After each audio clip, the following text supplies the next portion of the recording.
directly here. Hallelujah. Hallelujah. Let's close our eyes and let's pray. Heavenly Father, we thank you, we praise you, Lord, that you are a loving Daddy and it is you who has called us here. It is your desire that we experience your presence, your relationship, your love. Our bonds become more and more intimate. So here we are this morning, leaving everything behind. We have come to you, Lord, and you speak to us your word that will transform our life, build our life, and make our life so beautiful that we, in turn, are able to make others' life wonderful and beautiful. Teach us the secrets of your kingdom. Lord, your word brings correction. Your word challenges us to renew our mind. So speak to us through the holy word and reveal to us the truths that will make an impact in our life. We thank you, we praise you. In Jesus' name, Amen. Amen. Amen. Yeah, please be seated.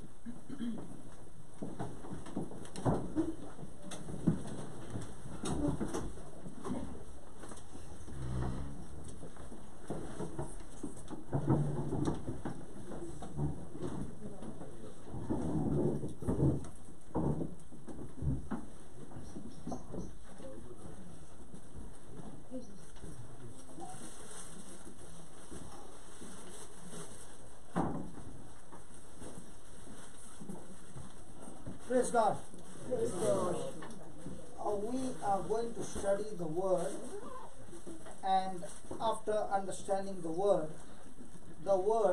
is going to bring lots and lots of healings and deliverance. Praise God. So it is the word that heals, not the preacher. Okay? So what is very important is that we understand the word. How many of you drive a car?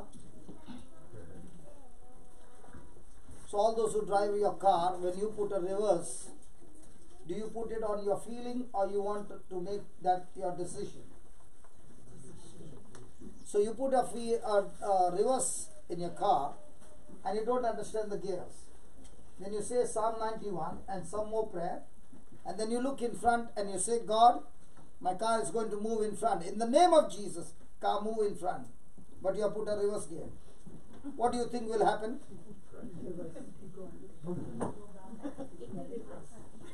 So that means the ones who know to drive a car, they know when I put reverse, even if my emotions are good or bad, the car does not follow my emotions, it follows the gear that I put.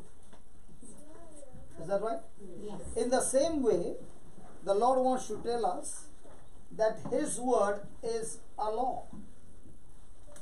So how you apply it in your life, the result will always be the same.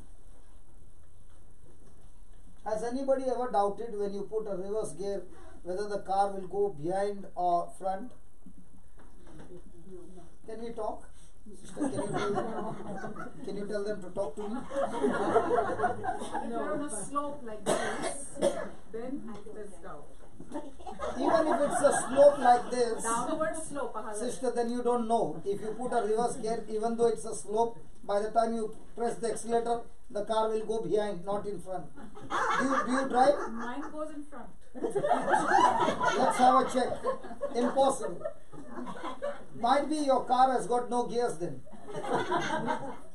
Or might be there's no engine. Because when you start the engine and press the accelerator, it will only follow the gear. Is that right? Yes. I just came by flight. Okay? We all know that we are under the law of gravity. But yet the plane flies. How? Is it a fluke? No. Or is it a sure shot? Sure. Because you are sure you will take the flight, right? Yes. But if you sit with a driver who will say, I'll make my car fly, would you want to sit? So why is it that the plane can fly with so many passengers? It's a law. That's why the Lord wants to teach you. There's a law that can kill sickness, that can kill your problems, and there's a law, if you don't follow it, then that sickness, that problems will kill you. But one will surely get killed.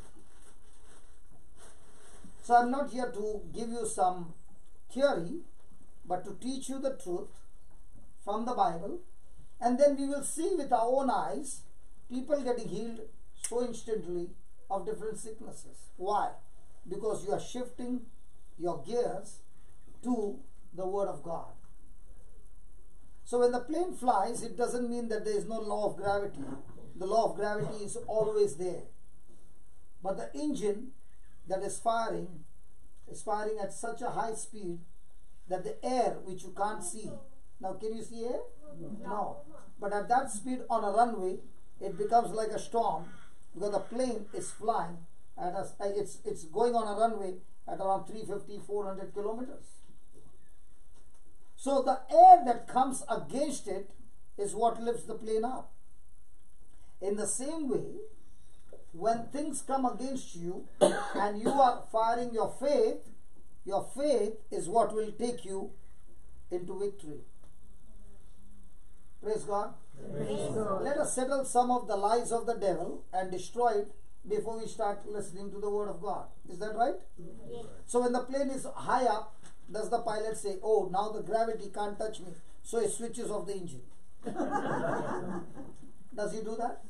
No. Because the gravity is active even at that height. But the law of thrust and lift supersedes the law of gravity.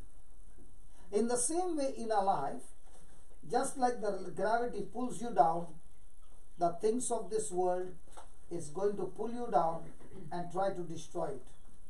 But a person who fires his engine, that is with his tongue, speaks God's word, believes in his heart the Word of God, that person is able to supersede the law of sin and death and moves into victory. Praise God. Praise So let's take some of the lies of the devil and destroy it. Are you ready? Yep. How many of you believe that your future is in God's hand? Lift your hands quickly. That's the biggest lie. Now some of you will say, what is he talking about? Let's analyze. Let's study the truth. Okay? Question. We know that Adam's future got messed up in the Garden of Eden. Who messed it up? God, Satan, or Eve? Eve. Satan. No. Adam. And then himself.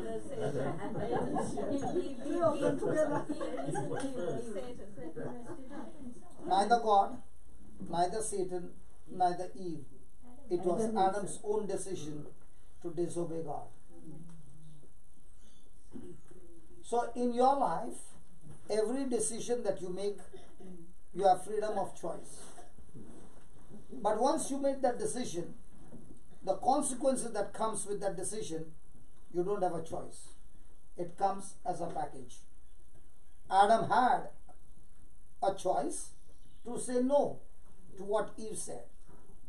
But when he said yes, along with that yes came death, separation from God, sickness, disease, sorrow, everything. Now if Adam's decision changed Adam's future, your decision is what makes your future. So one thing be sure of, that your future God has given in whose hand? Now some of you will say, I don't agree to it. Okay, let's take some more examples. Did Jesus speak about the sower and the seed? Yes. Did he say that the sower went and planted the seed, sowed the seed? What is that seed? The Word of God. Then he said when he cast the seed, some fell along the pathway. Who are these people?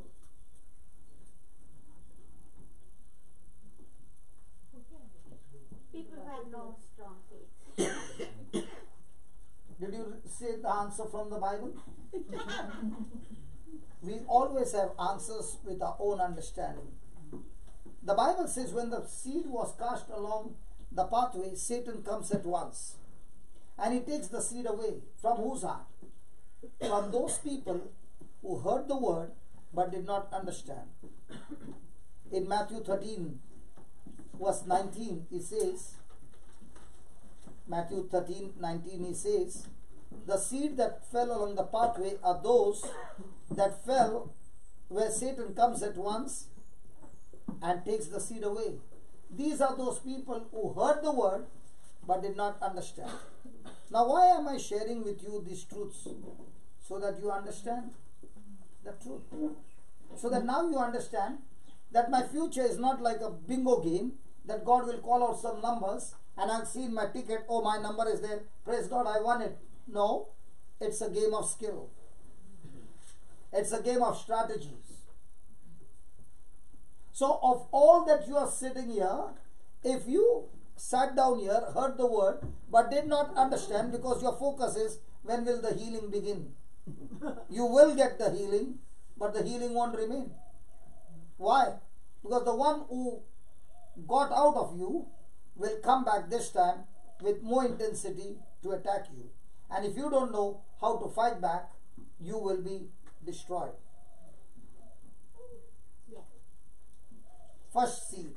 Second seed, he said, these are the ones which fell along rocky stones. Which category of people are these? These are those people, Jesus said, who receive the word with great joy and they are praising God.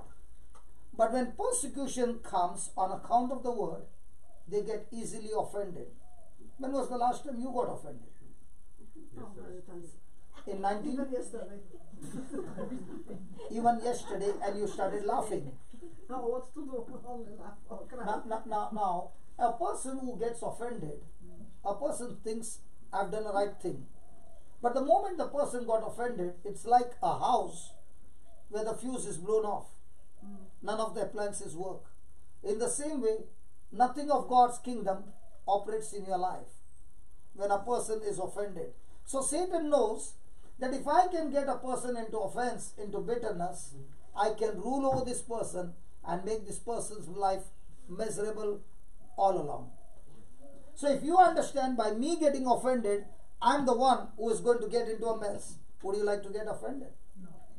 That's why Jesus gave us only one commandment. He did not even say do praise, worship, thanksgiving. He said only one. See that you walk in love. Why did he say that? Because if you don't walk in love, your offense will kill you. Second category. Third category, he said, these are those who are always full of cares. The seeds that fell along the thorns. When was the last time you got worried?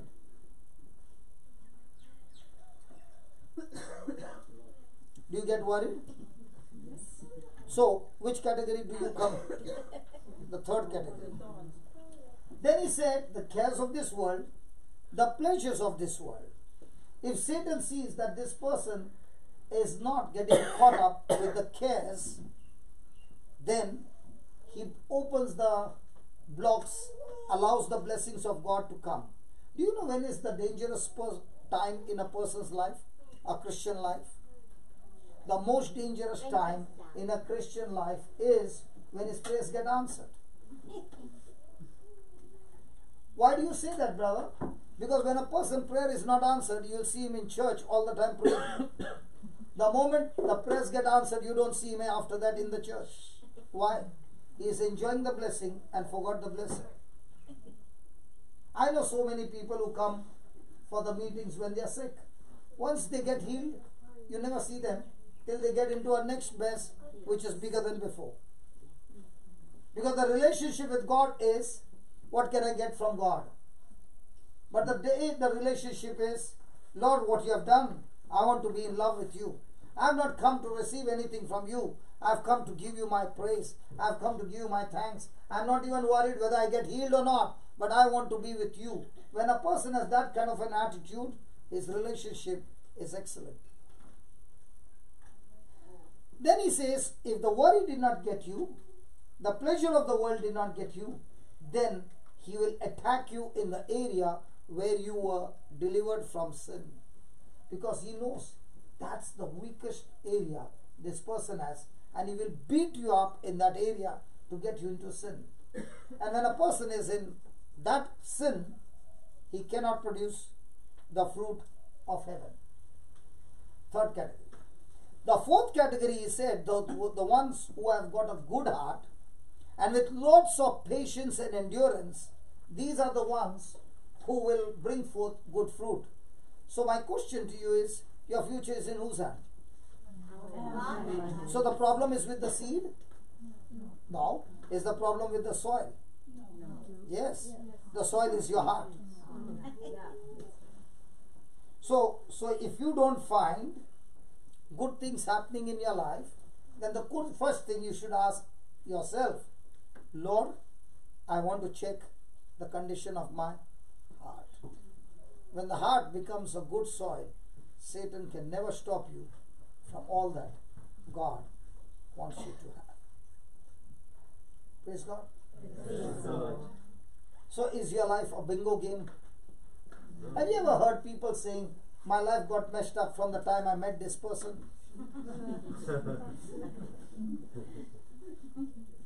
No? Or you might be saying, when I was in my mother's house, so many nice things were happening. From the day I got married, I thought it would be so good, but this person coming into my life has ruined my life. Have you ever heard that? And you're laughing. If this was true, then Jesus should have been the first person to get messed up. Because he was the one who committed no sin. But he was tortured unjustly to the highest level that no human being can ever experience, right? Come on, yes or no? Yes. So what people did to him, did that decide his future? No.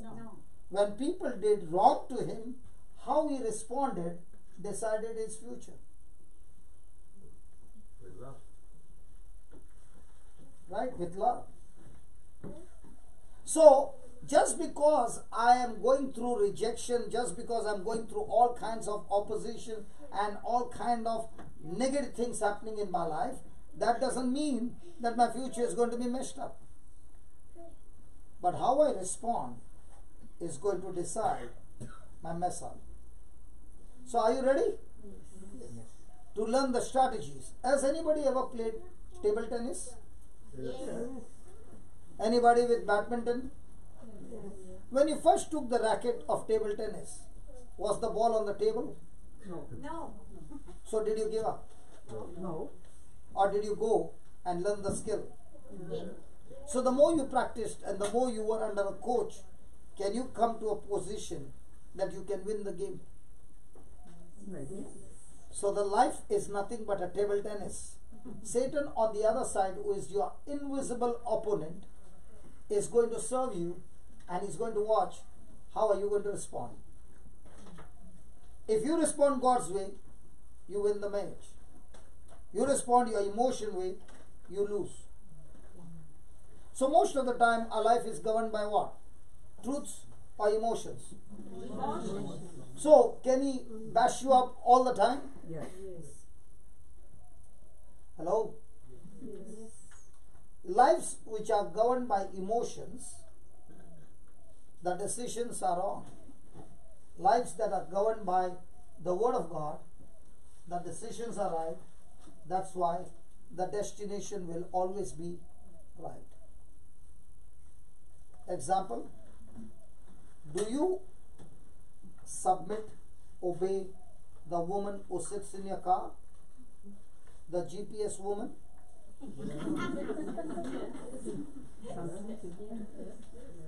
Sometimes, not all the time.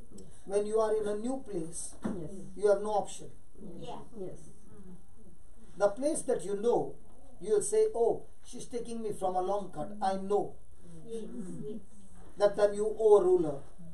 But let's say you went to a new country, new place.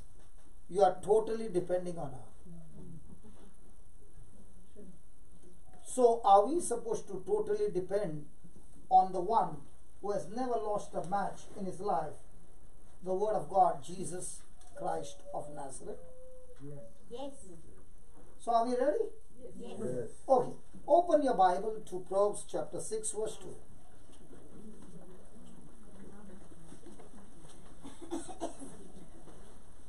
Is there anybody who has come with a Bible?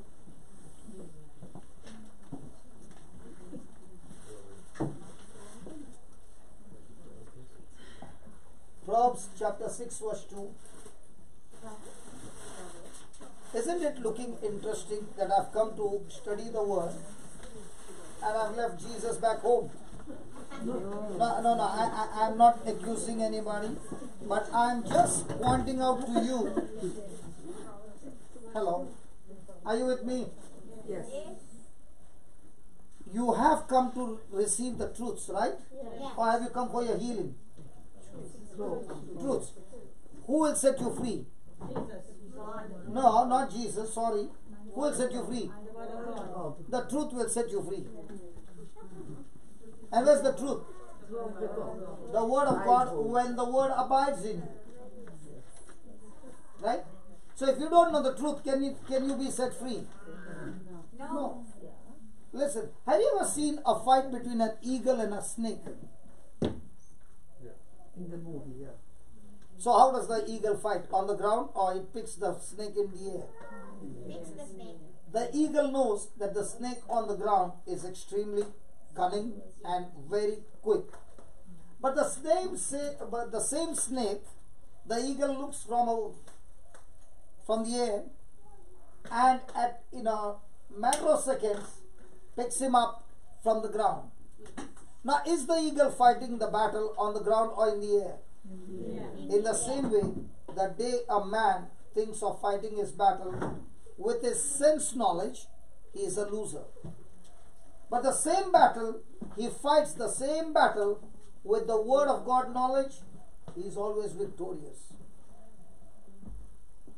So the choice is yours. Satan wants you to fight using your senses.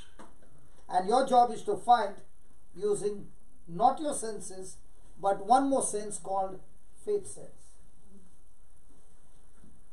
So let me explain the difference between sense knowledge faith and word knowledge faith. Are you ready? Yeah. Examples will make us understand better. Okay? You had $10 and you saw a poor man and you helped him with $7. How many dollars do you have? 3. How many of you say 3? Lift your hands up. Don't tell me to teach mathematics now. I said she has $10 and she spent $7 on a poor man.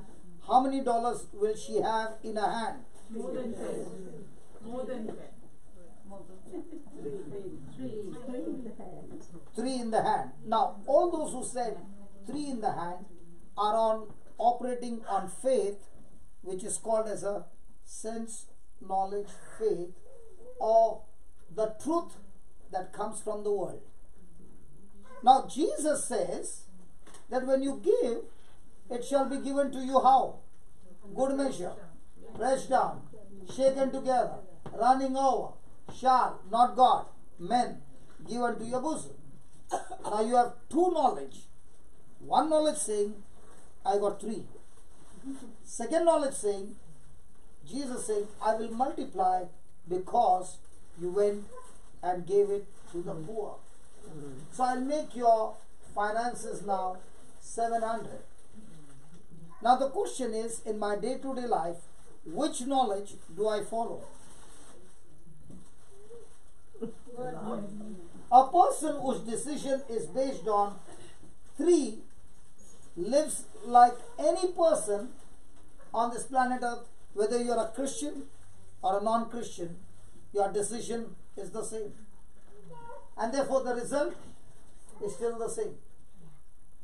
But a person who says, I can see, Lord, with my senses that I will have only $3. But I still make a decision, Lord, that I will go with your word. And that's the person who lives on the truth that comes from the word of God. Now he is fighting the battle not on sense knowledge, but on word knowledge. So every day, every moment, we have to make decisions. Are our decisions based on God's word?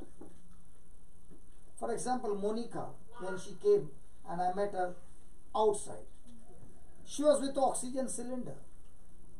And I go to her and I say, do you want to be healed? What a stupid question that is. Isn't it? A person suffering and using oxygen for how many years? 5 years? Much more than 5 years. Okay. Imagine she has to use oxygen every moment. Even when she gets out of the car, in the parking lot, everywhere she has to take that cylinder with her. And here is a man who is saying, do you want to be healed? What will she say? What is this crazy man saying? And I said, I'm going to teach you something and you will be healed completely. And I believe it. And she grabs me and takes me to the library. And there I begin to share with her. And she begins to say, I am suffering because of my sin. A lie. You are not suffering because of your sin. Jesus suffered for you because of your sin, and he shed his blood so that you can be free. So when she learns that truth, she quickly changes her mind. And now I ask her, do you believe that Jesus paid the price for you? She says, now I understand, yeah. So if he paid the price for you, was Jesus' lungs damaged? She said, I don't know. But I said, the Bible says that every cell and every tissue of his body was wounded so that your body can be healed. And she says, I choose to believe that. And before I can say, she takes off that oxygen. And the machine starts making noise. I don't know how the machine understands that she's not breathing oxygen. So she puts it off and she walks. She knows with her own senses that if she walks this many steps, she will be breathless. She goes for a round and she says, oh my God. Then she goes one more. And then she realizes she doesn't have any of those symptoms, and she grabs me so much tight that I became breathless. Not realizing that she was squeezing my breath out. She was so happy. And then she and I had a wonderful dance. Now, with the sense knowledge, what she just did would have caused her death. But when she chose to believe on the word knowledge, the lungs became absolutely all right. You must check your own life. In a day, you make hundreds of decisions. Are your decisions based on the foundation of the Word of God? Jesus spoke about a wise man and a foolish man. Is that right? Yeah. They both heard the Word. The wise man went and did what the Word said. The foolish man heard the Word but did not do. Did they face the same trial? Yes. Whose house stood still? The wise man. So the future of the wise man was in whose hand? And the future of the foolish man was in whose hand? Ask your neighbor, who are you? Wise or foolish?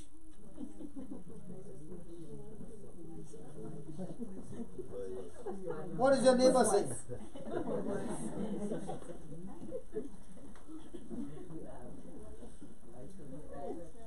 My friend, if God has brought us here, He loves us, and therefore He has brought us here before some great battle begins. Because He knows. And what He's going to teach you today, Satan is going to try his best to get it out of your life. Because the Lord says, when the seed is sowed, it will surely sprout. But the enemy's job is to get that seed out of you The enemy is not scared of any of us, but is scared of that seed that is being planted in your heart. Because he knows if this seed sprouts and grows, this person will know the truth. And the day he comes to know the truth, he is not only free, now he goes around teaching everybody how they can be free.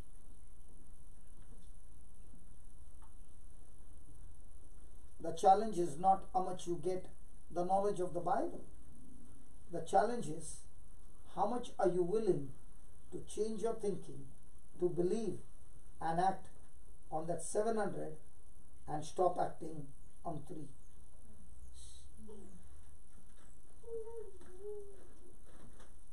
You can sing all those songs that you are singing and still be on 3.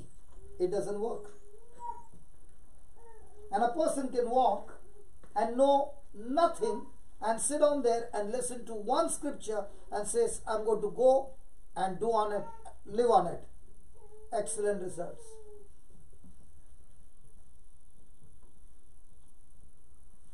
So shall we begin?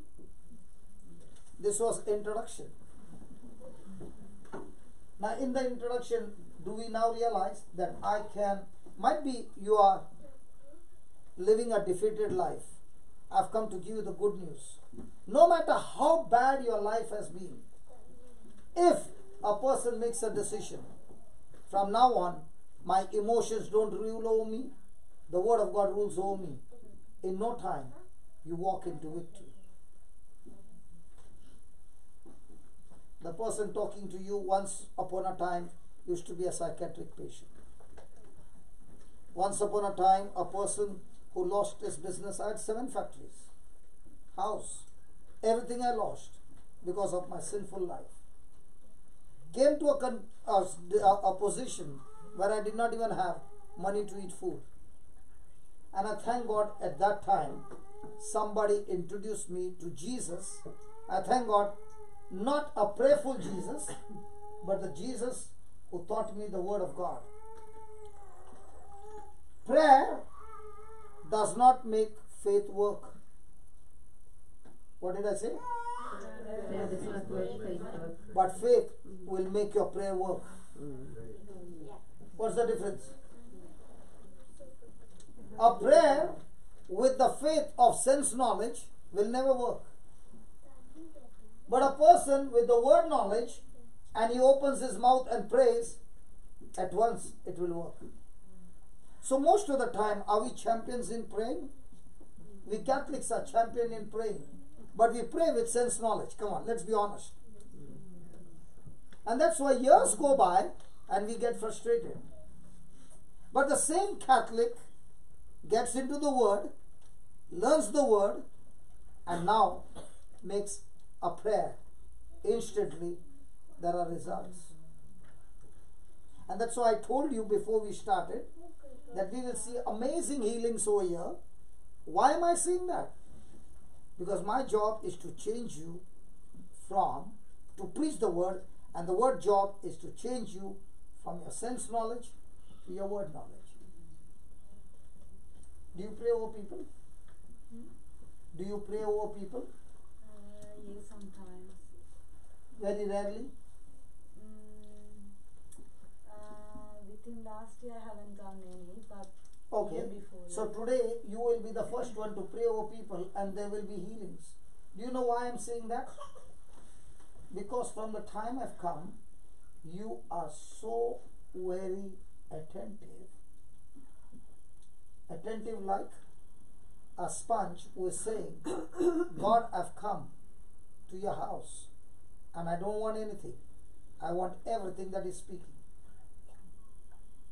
And you will see amazing healings taking place through your hands.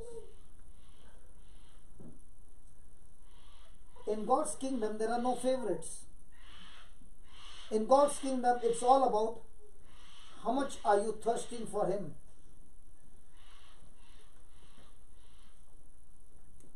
Now you heard her saying, I've not prayed for more than a year.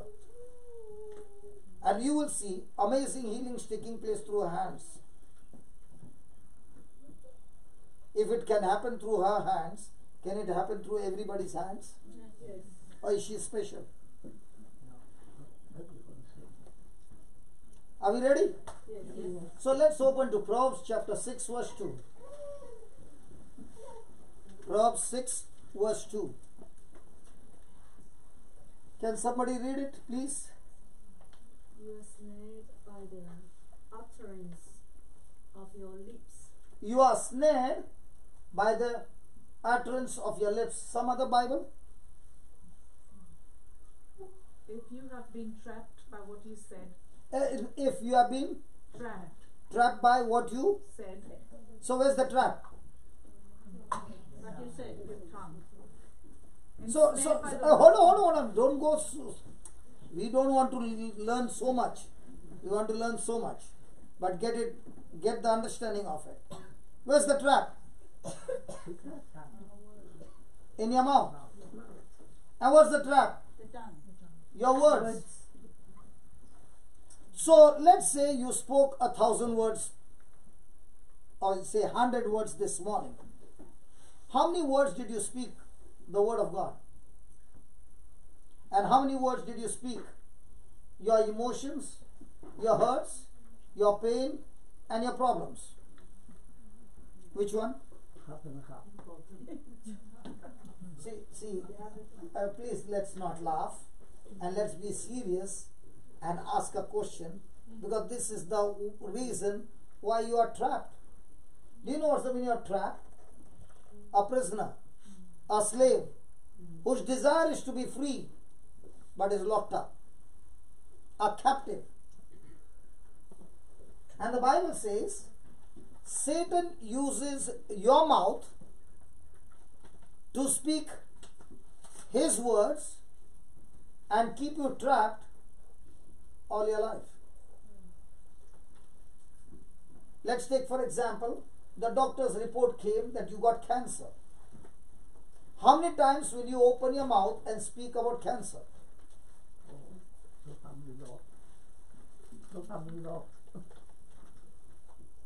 Or are you going to open your mouth when you got a report called cancer, speaking the word of God? Jesus, I thank you, Lord. Even though the doctor's report says I got cancer, which is sense knowledge, I still choose to believe your word that says, by your stripes, I am already healed. Now, which one do you say? Hello, question. Do you all want only praying and singing, or you want to study the word? Because might be, you might be saying, it was so nice when we were singing for more than 1 hour, and this man comes and now he's irritating us.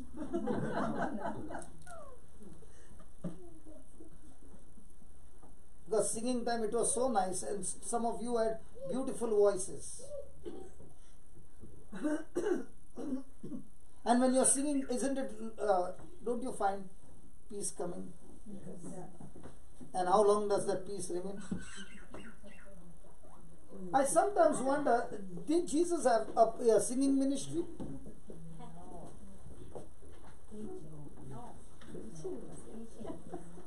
Did the apostles have the singing ministry? We love the singing ministry because singing ministry gives you amazing emotional and you feel good. But when the devil comes and bashes you up, out of your mouth comes what? Singing?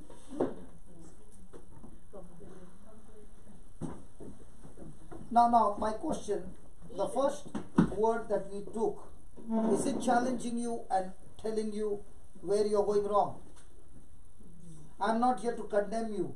I'm here to show you when the GPS route is missed. Is that lady saying rerouting? Yes. And you keep on missing, rerouting? Yes. How many years will you go in rerouting?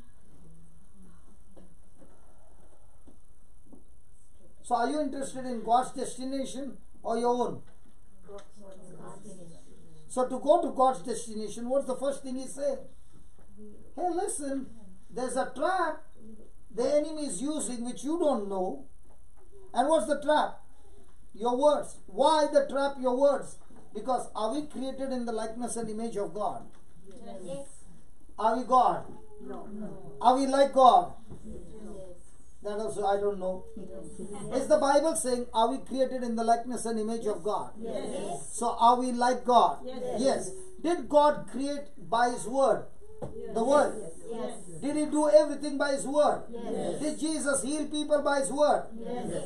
Did Jesus cast out demons by His word? Yes. Did He stop the storm by His word? Yes. Did He tell the dead body, come out by His word? Yes. Did all these things obey Him? Yes. Yes. And you are like Him. Yes. And He is in you. Yes.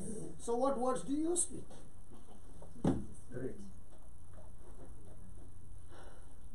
Did Jesus speak the problem or He spoke to the problem? So when you are like Him, who has the power to create, and you are not speaking His word, but you are speaking your feelings and emotions, then what are you creating?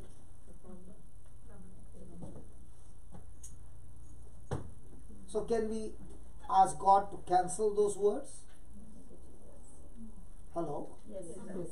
Do you need to cancel some words? Yes. Some or many? Many. Let's close our eyes and listen. Now what you are speaking in the spiritual realm is recreating everything for you. So let's say, Lord Jesus, Lord Jesus, I thank you for teaching me I thank you for teaching me that there is a trap that there is a trap in my mouth in my mouth, and I'm trapped and I'm trapped by my words. by my words. Ignorantly, Ignorantly, I have been speaking I have been speaking lots and lots and lots of negative words lots and lots and lots of negative words that have come against me. that have come against me. Oh Lord Jesus, O Lord Jesus, I believe in your forgiveness. I believe in your forgiveness. Please forgive me Please forgive me and destroy. and destroy. Make those words powerless, And make those words powerless, void, void, that it has no power that it has no power to operate anymore. to operate anymore.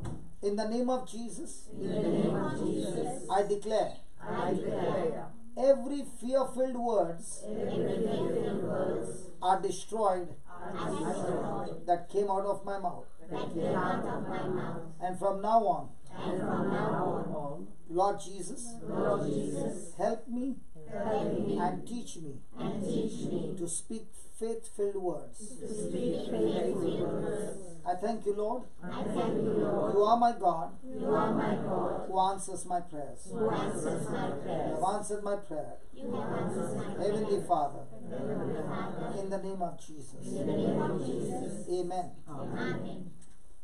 So what are you going to learn now? To speak faith-filled words. If you got a notebook and a pen, write down a few words which will help you. Write down. In the name of Jesus.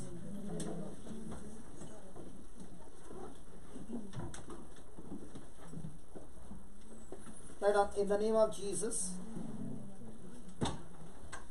I am strong.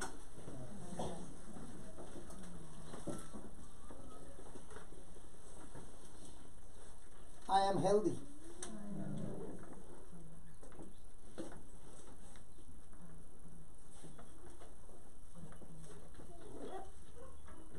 You finished? I am strong. I am healthy. I am blessed.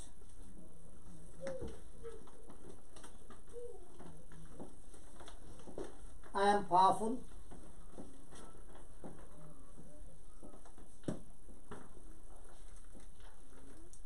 I am set free.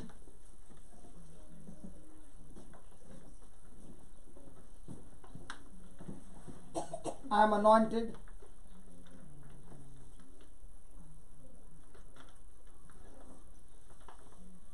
I am highly favored by God. I am highly favored by God and men.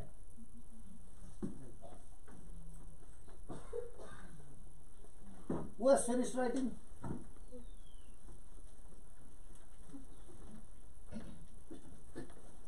Finished writing? Yes. Okay, let's have a check. Do you have any pain? The one with the yellow t-shirt?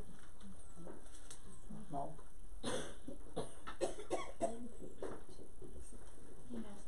Do you have any pain, sister?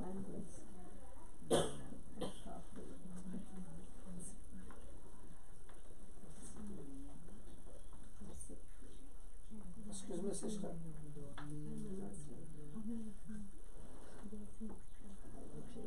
Do you have any pain? There's nobody who is having any physical pain? Your hand is paining? Okay. You have written it down? Okay. Now, read that 10 times. Your hand is in pain, right? Yeah. Read that loudly 10 times. Come on. No. We'll just have a try or not. Yeah. In the name of Jesus, I'm strong, I'm healthy, I'm blessed, I'm powerful, I'm set free, I'm anointed, I'm highly favored by God. Amen. Amen. You said it once. In the name of Jesus. Which one is better, that I teach you a theory or I show you how it works? Better teach the theory. How it works. Show how it works. So let's close down then. Only the theory? Or how it works. Come here, sister. How it works.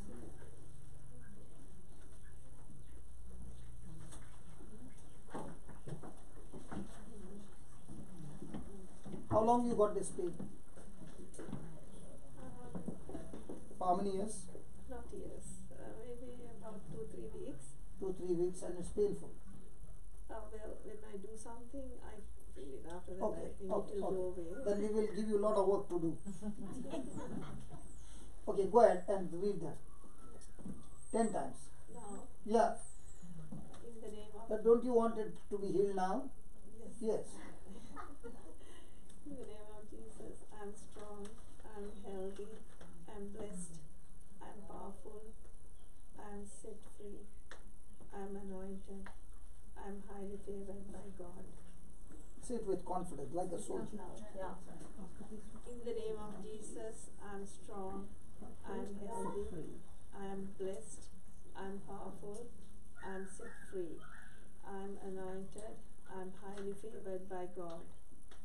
In the name of Jesus, I'm strong, I'm healthy, I'm blessed, I'm powerful, I'm set free, I'm anointed, I'm highly favored by God.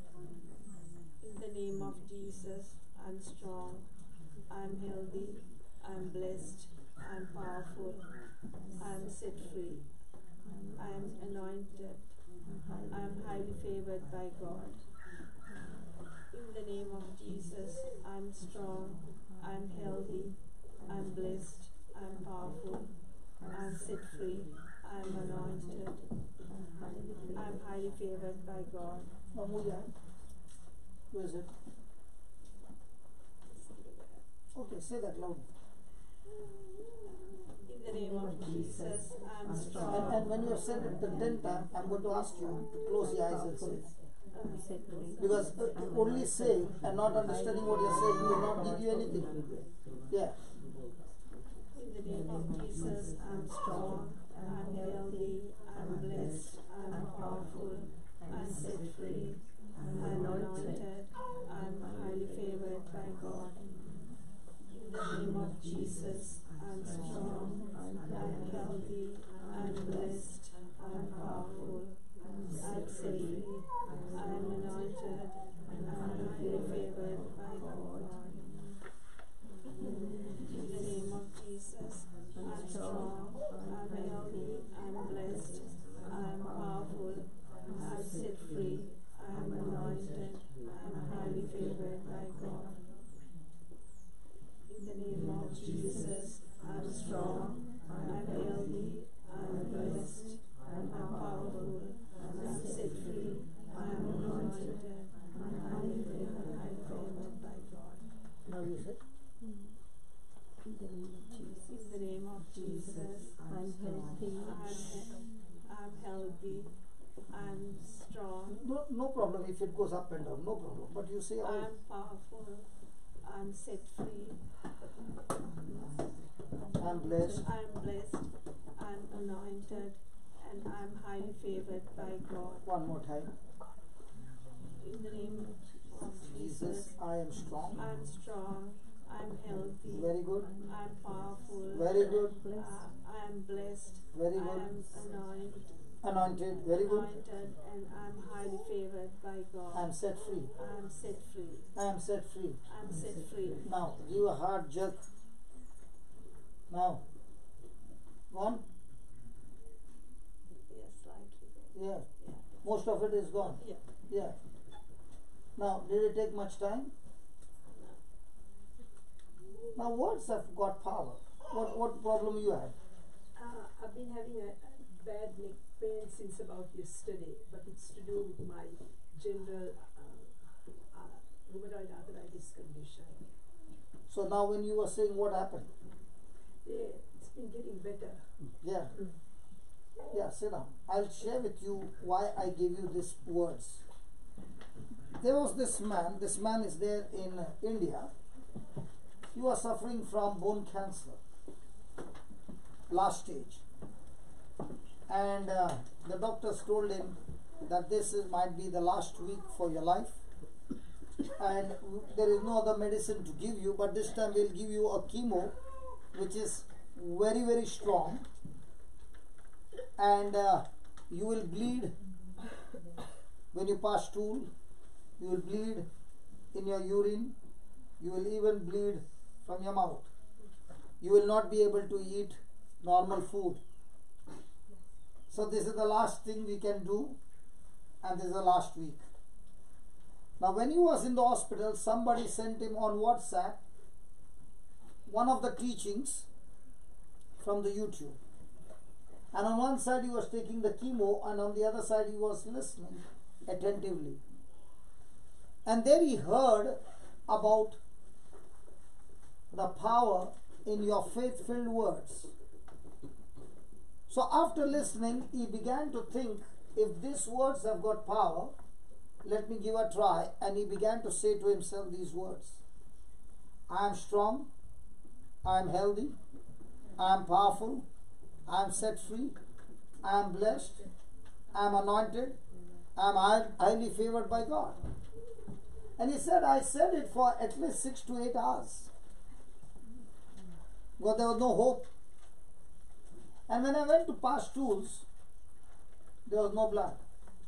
When I went to pass urine, there was no blood. There was no vomiting. And I asked for food from home, and they gave me food, and I ate it. So when the doctors saw what had happened, they said, we don't understand. You cannot eat normal food. How did you eat? That's when he realized that these words had so much of power that the bad effect of chemo had no effect on him. He had a hole in his skull that a coin could go in. And when he understood this, he began to speak it day and night. He got a discharge from the hospital, drew 1,600 kilometers from that hospital to Goa, and attended the retreat for the next 10 days. He went back with the same words, and he came back again with the test report saying cancer got destroyed, the hole is filled up, and he said, I had lost all my hair.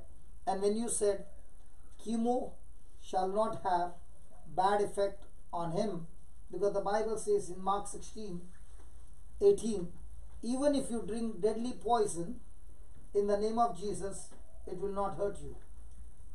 So he took that scripture and began to say that chemo has no bad effect on my body.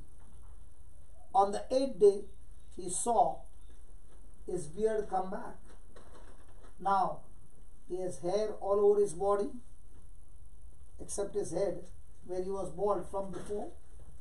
But the cancer or the chemo had no effect, and now it's been 2 years, it's going around everywhere sharing the word of God. Now, what was he saying? I'm strong. Was he strong? No. Was he telling a lie? Was he speaking sense knowledge or word knowledge? So when a person is speaking word knowledge, does he have physical evidence to agree to what he's saying? No. No. So what is his evidence? His evidence is the truth that comes from the word of God. So remember, your faith-filled words will take you to victory. In the same way, your fear-filled words will take you to defeat. So what words are you speaking all the time? Are we trained in this world to speak faith-filled words or fear-filled words? When people talk to you, do they speak faith-filled words or fear-filled words? When you watch the news channel, do they speak faith-filled words, fear-filled words? Everywhere you go, there's only one thing: fear-filled words, and that will kill you. And the challenge is, am I going to teach myself, practice, and make it my lifestyle to speak faith-filled words?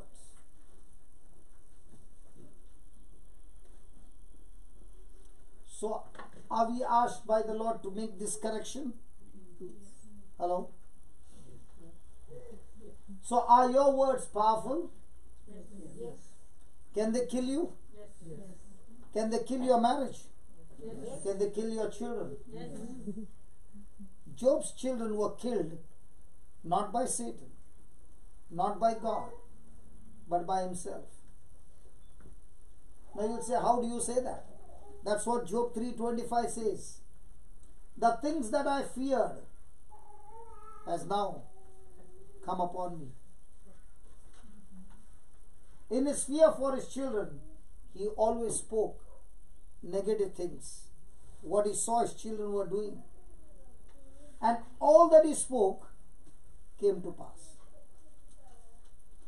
Now, for example, your children don't go to church. What's the first thing that comes to your mind?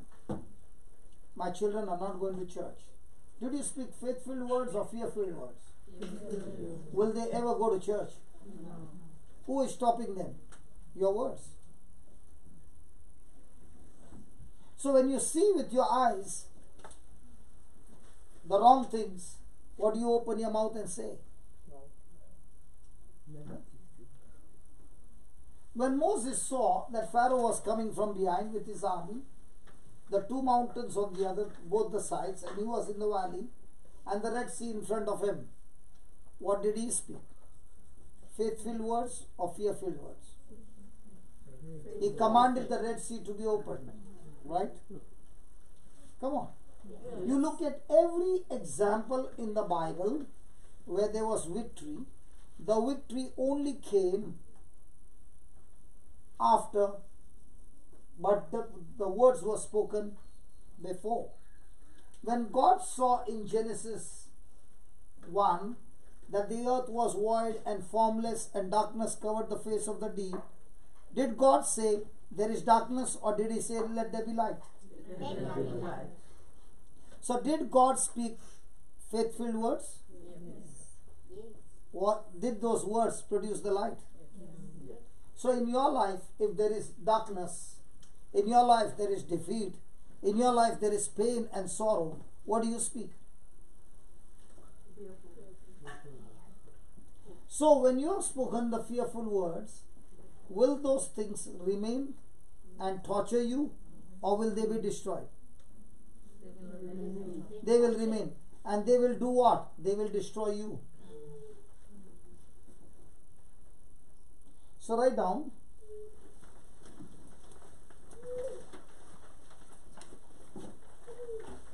Faith-filled words will put me over. Faith-filled words will put me over. Fear-filled words, faith-filled words will put me over. Over. Not under. Not under. Over. Will take me to the top. Fear-filled words will defeat me.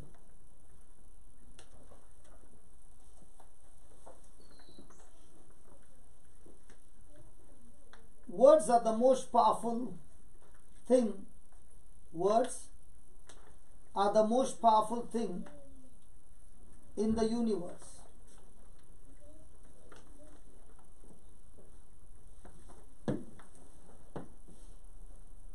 Let's take a pause now. Let's say a lady came and asked another lady, how's everything?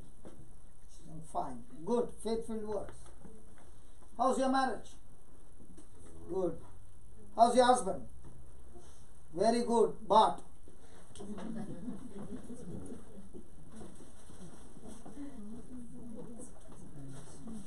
is there a chance? If the person is going through something, will the wife pick up the phone and talk to a friend? At that time, is she talking faith-filled words or fear-filled words? And her friend is also saying, I'm going through the same. Now both of them are discussing what? Now what party is going on? And then comes another person to join that. Are you following what I'm saying? Yes. And then they discuss about the children. What are they discussing? Please understand, you have the same power that Jesus had on this planet Earth. And you received this power the day you got baptized in Jesus. If the word of faith creates, the same word coming out of your mouth with fear-filled word kills. When Jesus said the thief comes to steal, kill and destroy, how does this thief steal, kill and destroy? Did the thief come in the Garden of Eden? Yes. How did he steal, kill and destroy Adam and Eve? With words. Did he speak to them faith-filled words or fear-filled words? What is a fear-filled word? Fear-filled word is a word that opposes God's word. Did God say you will surely die?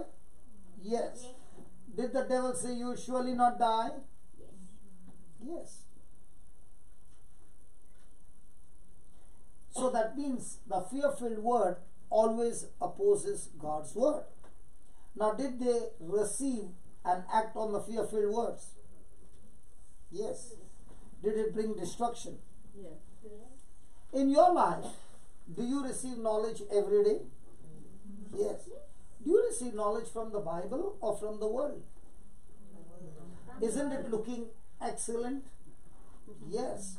But the power in it is faith or fear. So please understand, fear is not an emotion. Fear is a spirit. And that spirit can only tell lies. And it can tell you lies and present to you in such a way that it looks to be excellent and true. If Adam and Eve knew that by disobeying they would lose all these things, would they do it? No. But was the presentation very good from the spirit of lie called fear? So have you ever said a lie in your life? Yes. When does a person tell a lie?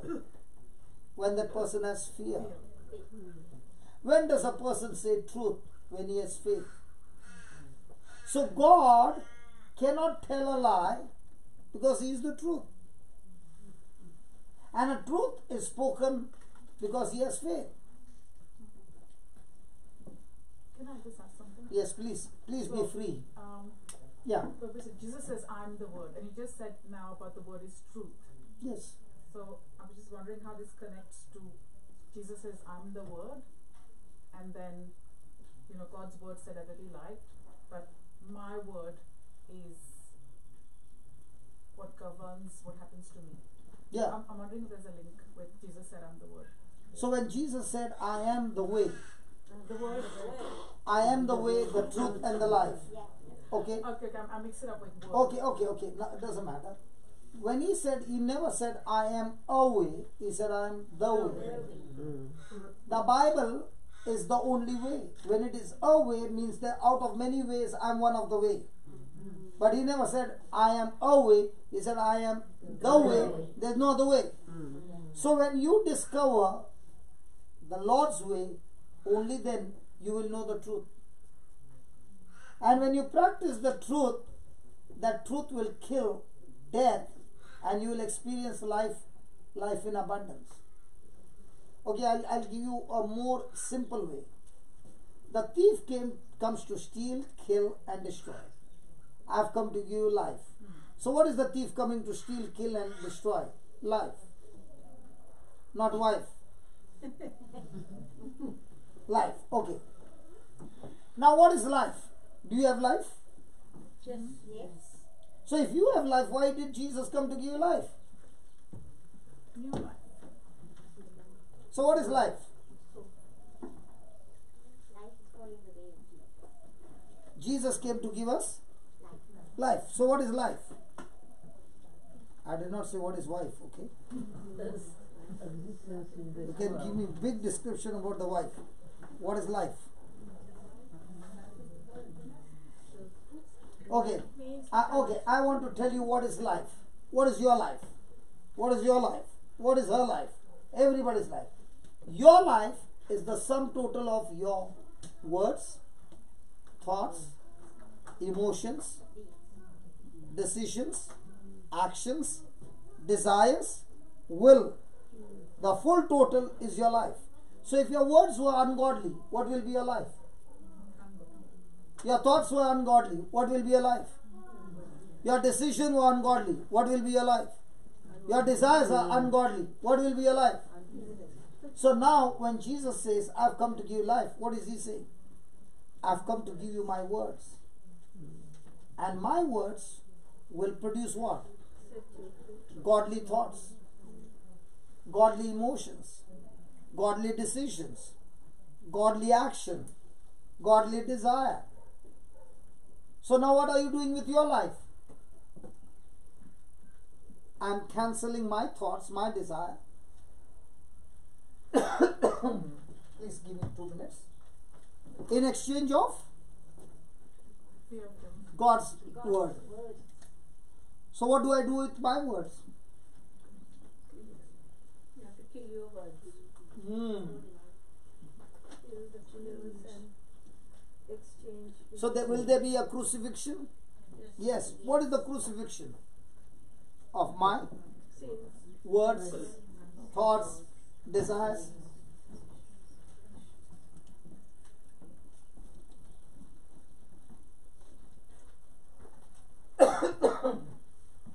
So when I do that, what happens?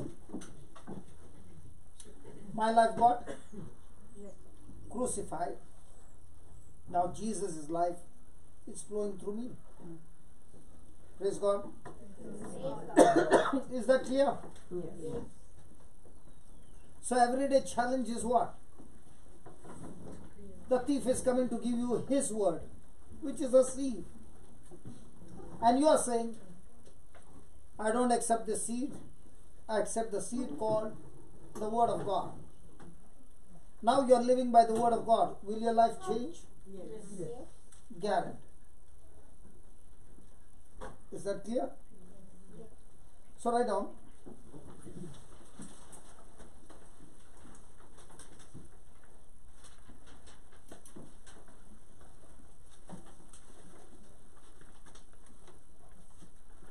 The word of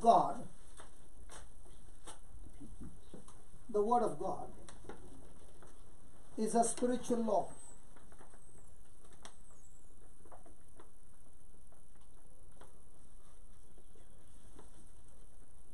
is not a theory.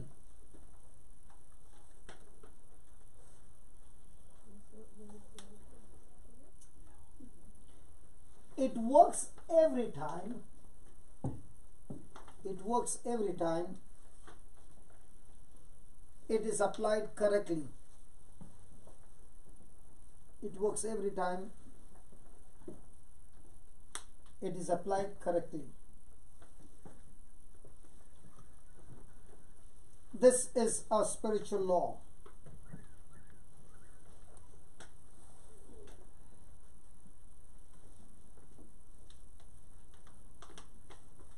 Please write it in capital letters, please.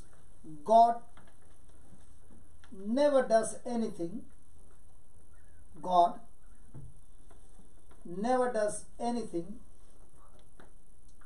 without saying it first. Without saying it first. God is a faith God.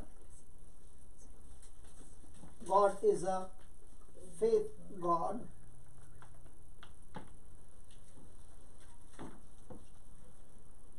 God released his faith.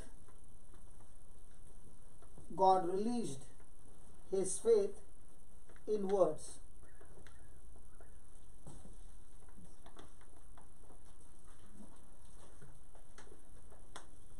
Just repeat what you wrote in capital letters, please.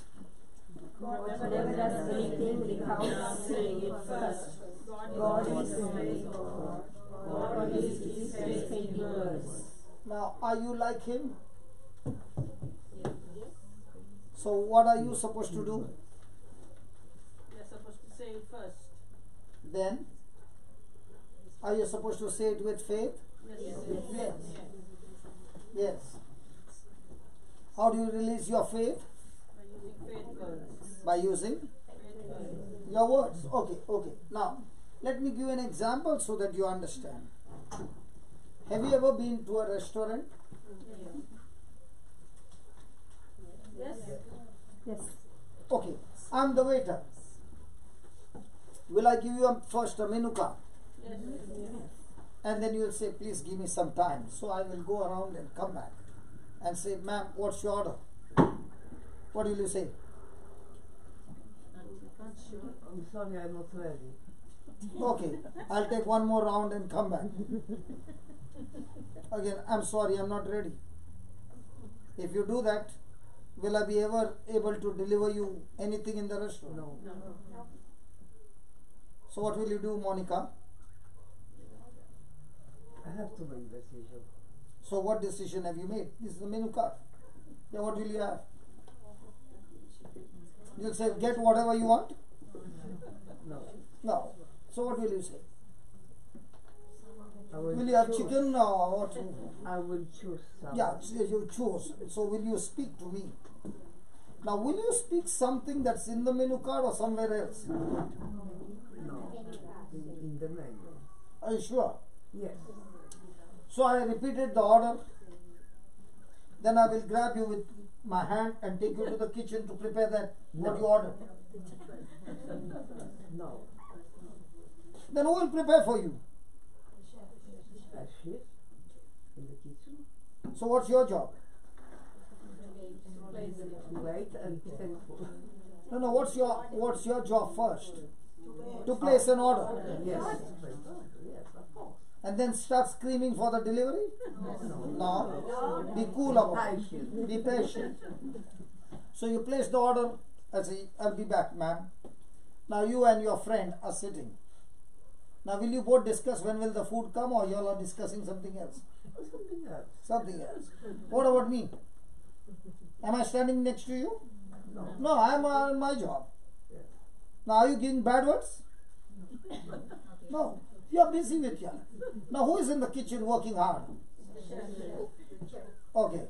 He prepared the food. What's the waiter going to do? He will come and deliver it to you. Yes. And then you will put all your...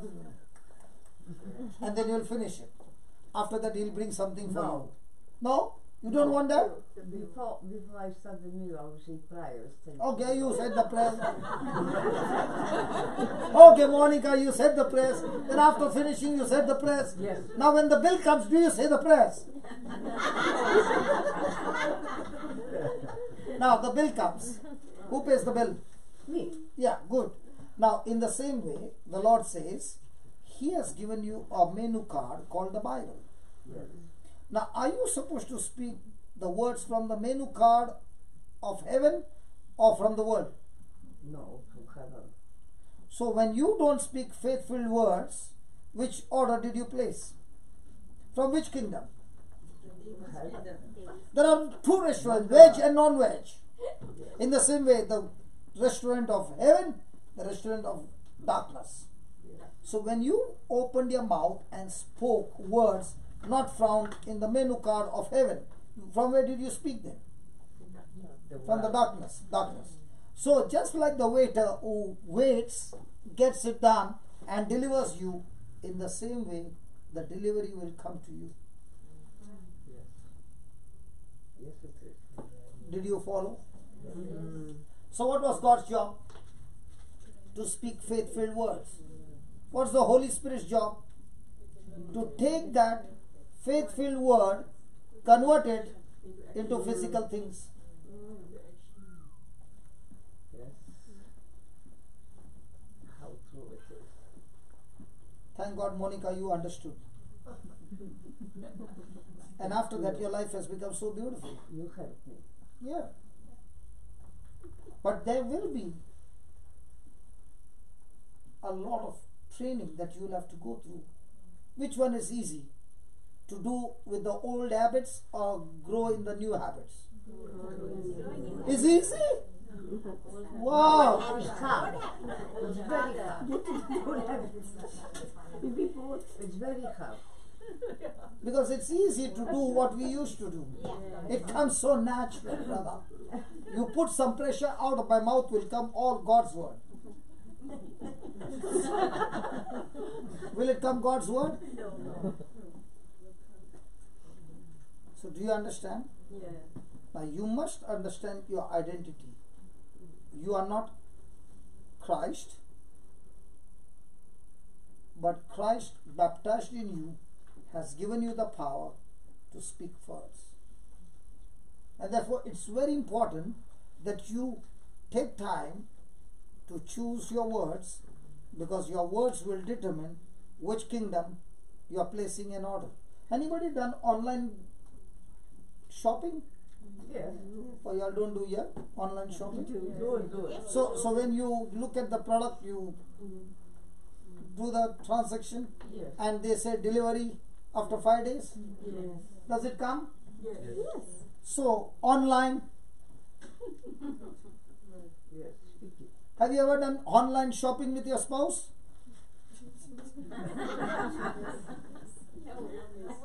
Anybody married?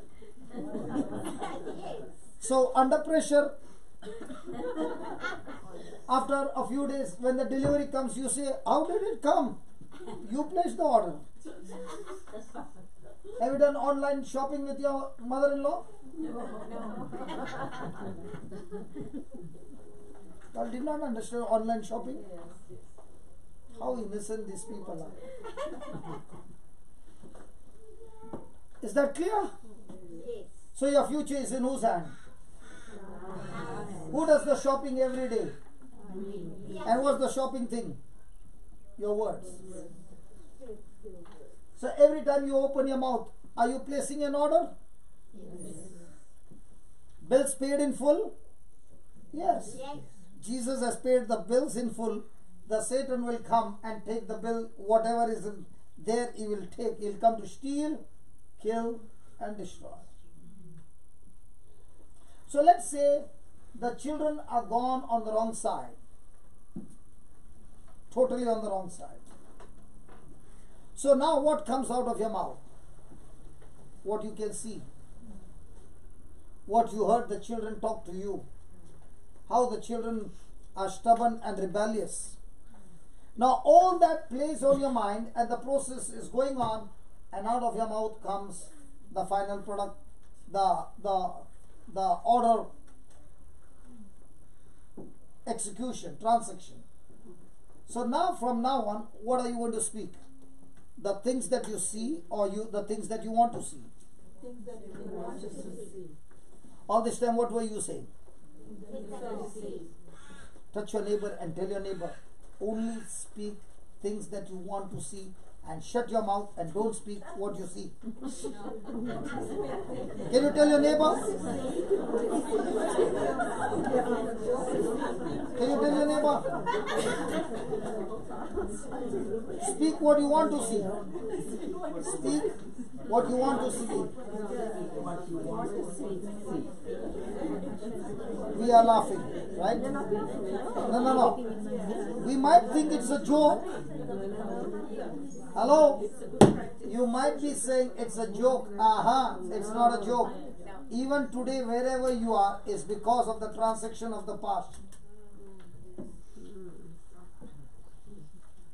I was in Wales, and this lady, after 2 months when I went back, I met her, and she was holding my hand and crying. And I said, I have not met you before. She said, you have met me, but you must have forgotten. I have a child, 5 years, Down syndrome. And I heard what you said, and I took it to my heart. And I would lay my hand on my child and say, my child has a mind of Christ. My child is filled with wisdom. My child is filled with knowledge. My child understands. My child is excellent. My child has got an excellent academics anointing. And she said, I kept saying it day and night. And I've come to tell you, 90% of the Down syndrome has been cancelled from my baby. And she said, I'm crying because thank you so much for teaching me the spiritual law. Praise the Lord. In just 2 months.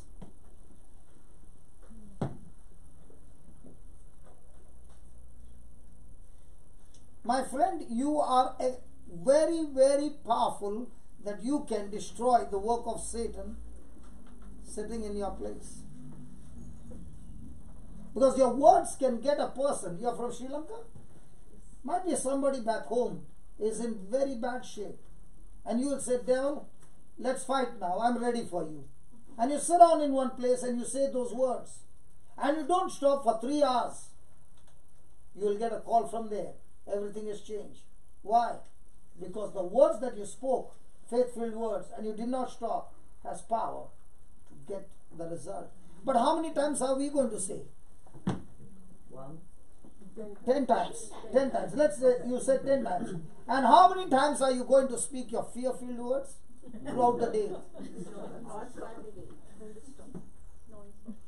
And then begin to ask God, I said that prayer 10 times and you did not work. And he said, look at the weighing scale. 10 times here, 1,000 times there.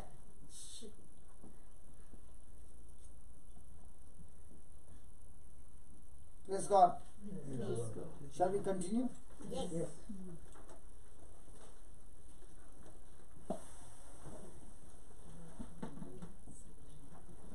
Lie down.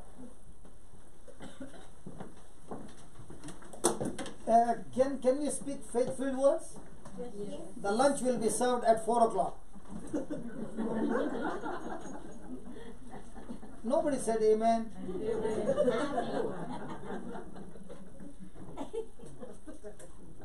See, I got up at 4 o'clock to take my flight from Brisbane, came to Melbourne, okay. I had a choice to go to the restaurant to have my breakfast. And I told Linus, see, listen, we'll waste 30 minutes. In 30 minutes, so many things can happen. And did not wait anywhere and came here. The sister said, would you like to have something? No. Let me first finish my job. Because I am already 1 hour late. 1 hour 30 minutes, sorry. So I have to give you the full course. Monica, why are you different from everybody? You said thank you. Some of them said, Lord, let him shut down at 1 o'clock. They are also speaking faithful words, asking God, shut him down, Lord. Hallelujah. Hallelujah. Now tell me, if a person spends another 2 hours extra, will it affect your whole life? Yes. Now what you are learning is for a day or for your lifetime. It's a spiritual law. Like the pilot. Does the pilot take the plane based on his feelings or his gauges? So what the Lord is showing you are heaven gauges, tools that you use it so you know where you are going to be flying. Write down. Jesus was on earth.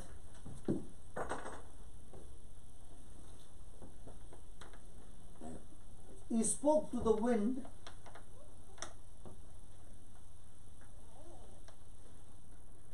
He spoke to the wind and sea.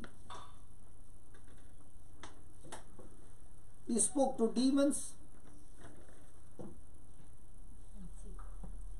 He spoke to the fig tree.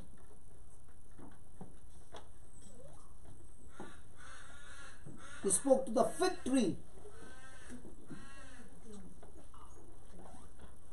He spoke to the dead body.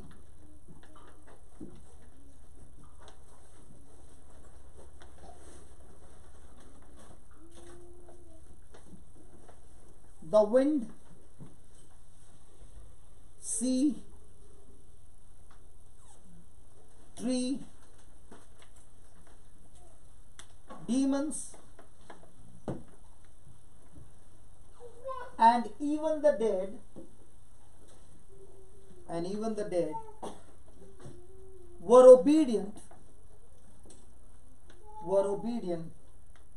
to what he said.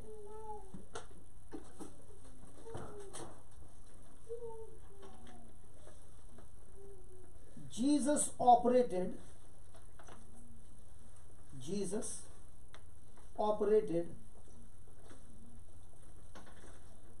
in the God kind of faith.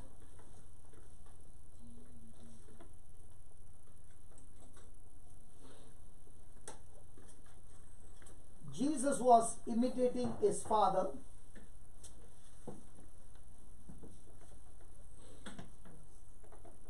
Jesus was imitating his Father and was getting results and was getting the same results as his Father.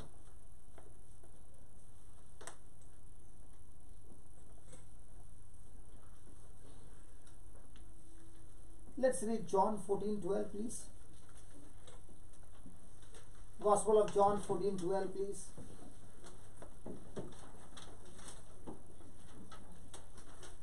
Christian, can you read it from there? Yeah.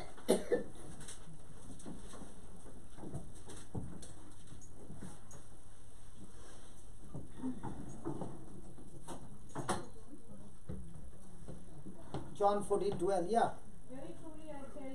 Very truly I tell you means this is extremely important. Extremely important. Very truly I tell you. The one who believes in me. The one who believes in me will also do the works that I do. Will also do the works that I do. And in fact will do greater works than these because I am going to the Father. Now what did Jesus say?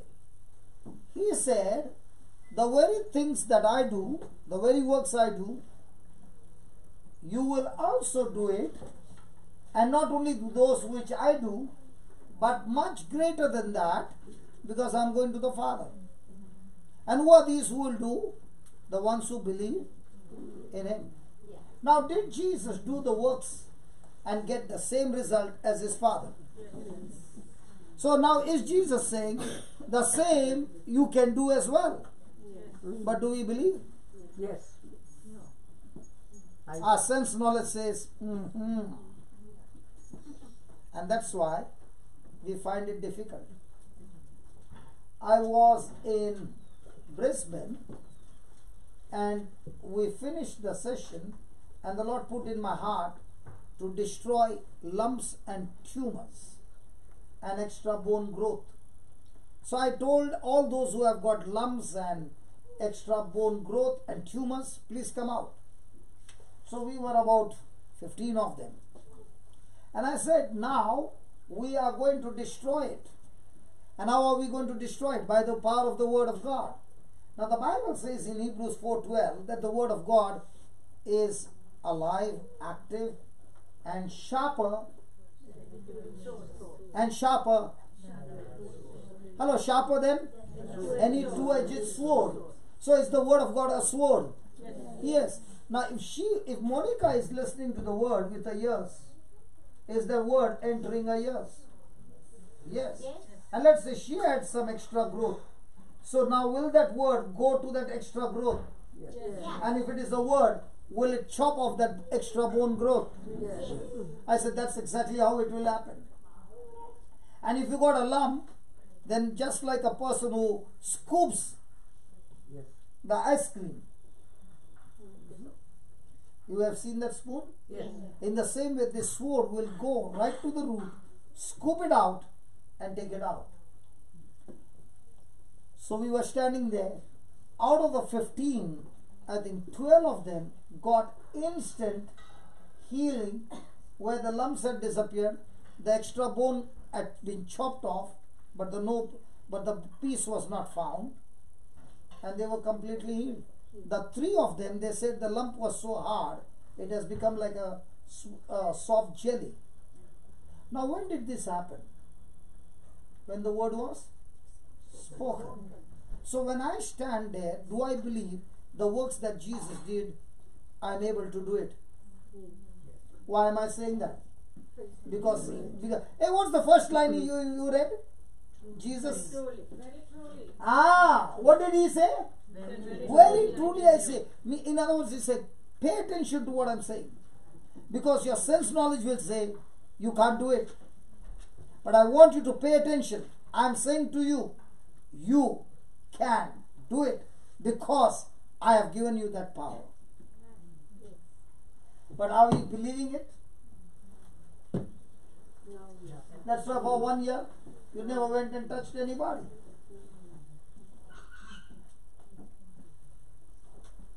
Do you pray over people?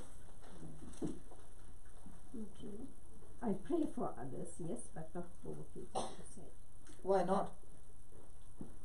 As you say, yes, believe in the Word, yes.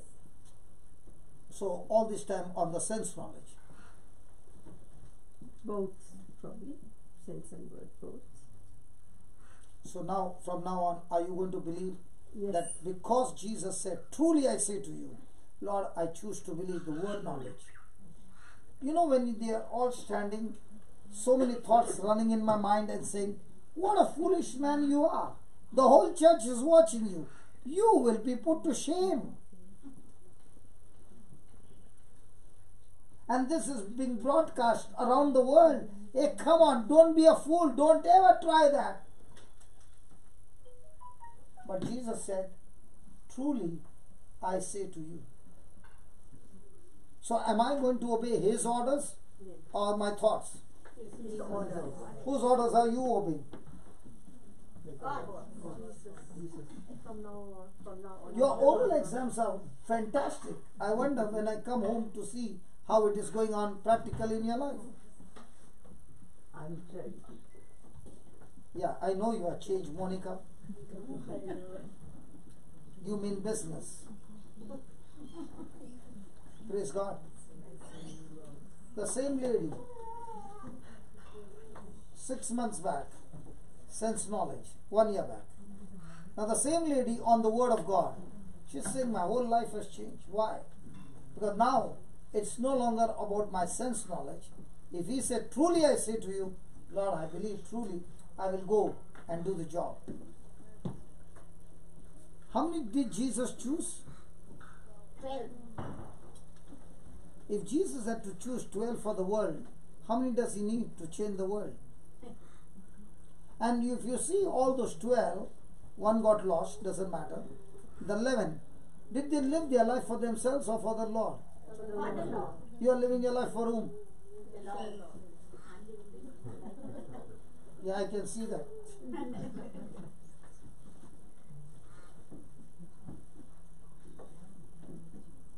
think there's a feeling that my feeling is I'm a sinner and I'm not worthy, and I don't think I have that. Yeah, praise God. Now, you are a sinner, you are not worthy, right? None of us That's are. how I feel. No, when listen. None of us are worthy. But what does he say? He shed his blood so that he could make you worthy. Either he is a liar or you are a liar. Because he says, I have made you worthy by shedding my blood and paying the price for you. And you are saying, Lord, I am not worthy. So in other words, you are saying, Lord, your sacrifice is not good enough to make me worthy. So you will have to sacrifice one more time. Because the payment that you have paid is not good enough for my sin. They are bigger than what you shed your blood. So we fall again and again, and then. So does you mean to say he doesn't know you are imperfect? You know the best part about God is He's not looking for perfect people. If you are a perfect people, you are in a wrong place. He did not come for perfect people. He came for imperfect. And no human being on this earth can be ever perfect. But the best part is, with our imperfection, He gets His perfect plan executed when we cooperate with Him. You know what the devil will do? He will keep you with that mind and never allow you to step out. And a day will come when you will say, Lord, I was not worthy. He said, that means I am a liar? No. 2, I gave you the resources and the talents. Are you not like the one who had been given one and never used the talent, saying, I am not worthy? When you say I am not worthy, that's pride. No, that is shame. Shame is pride. Is it? Shame is pride. Because anything that makes you focus on yourself is pride. Self-pity is pride. Because shame is, what will everybody tell about me? It's all about me. And that's why Jesus won the battle. You know what? Satan said, I've tried everything. This time I'll get him. He stripped him naked. When a person is stripped naked, the first thing he wants to do is cover his shame. And that's when Jesus was looking at those casting out lots for his garment. And he opened his mouth at that time. And when he opened his mouth, he never said, Father, please cover my shame. Please do something. He never bothered about him. Even when he was put to shame. Even at that time he said, Father, forgive them. That's when Satan lost the match. Because after that, he gave up his spirit. He said, it is finished. So the devil's last battle was, I'll put him to shame. What killed Judas? Shame. What kills people? Shame. Shame can torture a person to death and make his life miserable. What about Peter? Had he denied God? Jesus? Yes. But was he in fellowship with others? But what about Judas? He remained isolated. And his shame spoke to him that you cannot be spared. And he went and committed suicide. What about Saul, who became Paul? Had he committed so much of murder? How many did you kill? With my words. Paul killed with words and with action. And if he could say, my hands are clean, because he did not believe in his work, he believed in the Lord's work. Do you know why people get lost? Because they always want to see their works and they fail to see His works for you. A person who believes in Jesus does not look at his work, he looks at Jesus' work for him. And as long as he's looking at Jesus' work for him, he cannot commit sin. It is only when you get your eyes off Jesus, you are committing sin. That's why the Bible says in Hebrews chapter 12 verse 2, look to Jesus, the author and finisher of your faith. Where are we looking? Where are you looking? At your unworthiness. But are you looking at what price he paid to make you worthy? How would you feel? You broke a traffic light and you were fined for $500. The brother sitting next to you, okay, he saw that the cop is going to arrest you. So he goes and talks to the cop. The penalty is $500. Okay, I pay for it. Now, the penalty has been paid. And he just walks out. The cop releases you. And you're still stuck in that place and saying, I broke the law, I broke the law, I broke the law, No, I but broke then the I law, go and I broke the law, to the next I broke traffic law, light. I broke the law. It's like if You know what he paid? He paid for your lifetime all the traffic lights you break. That's Jesus. He did not pay for one traffic signal. He paid it for your lifetime.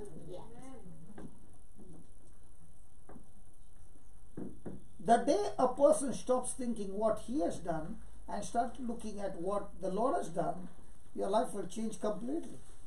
Because what you have done makes you sin conscious. When you keep looking at Jesus, you become God conscious. A person with God conscious cannot break the law. A person who is sin conscious, I'm a sinner, I'm a sinner, I'm a sinner, will go and commit more sin. Supposing I show you a beautiful movie and you are so attracted to that movie, would you like to look behind?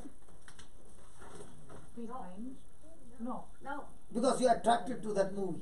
In the same way, when you are attracted to Jesus, all other distractions fall away from you. Has any wife seen her husband watch cricket and football? And when the football match is going on and you call out your husband, does he respond? No. You might even be so close and saying, calling out his name. Can he hear you? No. Why not? Because He's looking where? In the same way, when a person is looking to Jesus day and night, even if Satan is calling you, you can't hear it.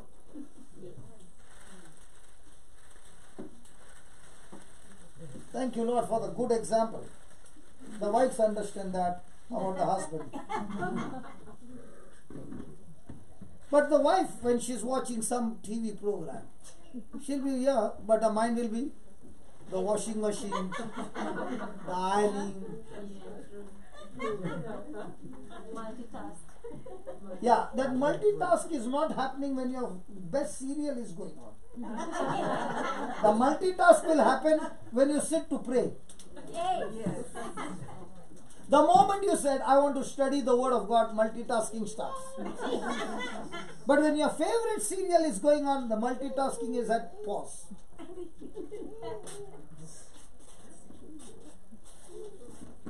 I'm giving you practical day-to-day examples. Write down.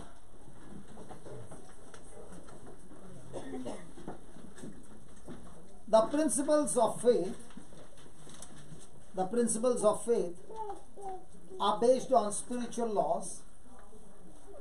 The principles of faith are based on spiritual laws. Next line, please write it in bold capital letters. If you want, take 3, 4, 5 lines, but write it.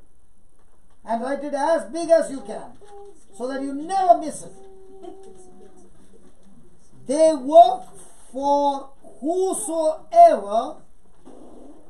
They work for whosoever will apply these laws.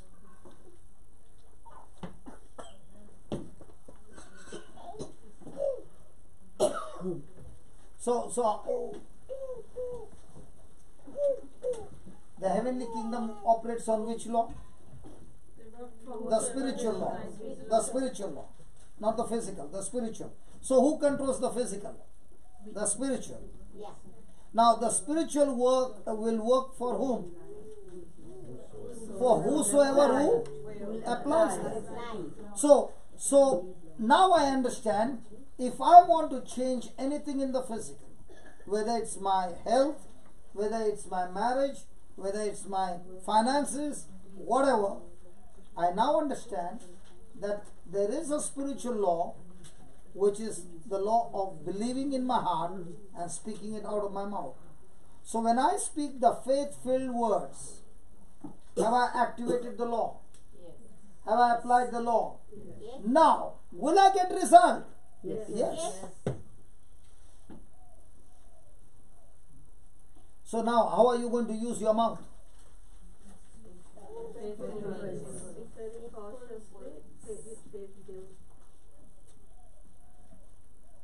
So is it time to sit and cry? Or is it time to fight? So from now on, will you fight with your spouse or will you fight with the word of God? Hello, will you fight with your spouse or with the spirit operating there? Nobody's talking. They are saying, why should I fight with my spouse when he is not fighting with me? He is a very good boy. Okay, I believe you. You spoke the faith-filled word. Okay, write down. I set the spiritual law. I set the spiritual law in motion by the words of my mouth. By the words of my mouth.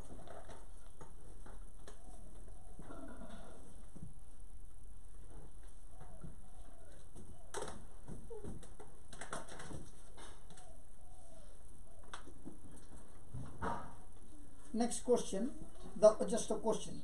Write down. Do I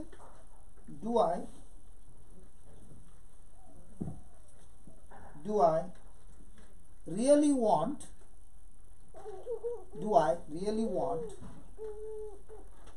all the negative things,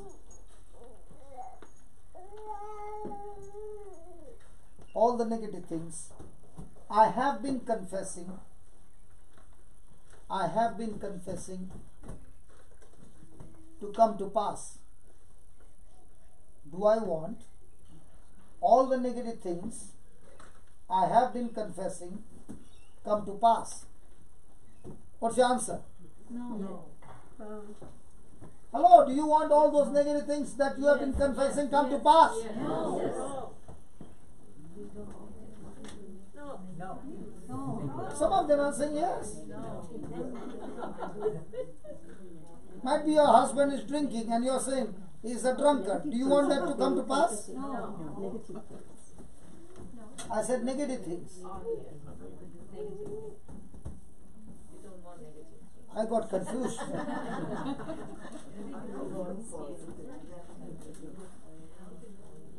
Write down. If Jesus came to you personally, and said,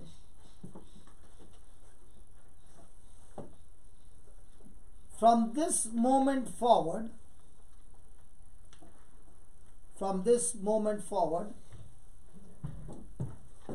it will come to pass,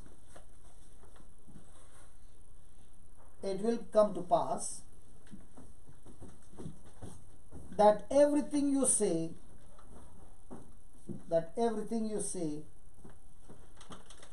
will happen Everything you say will happen exactly as you say it. Exactly as you say it will happen. Everything you say will happen exactly as you say it.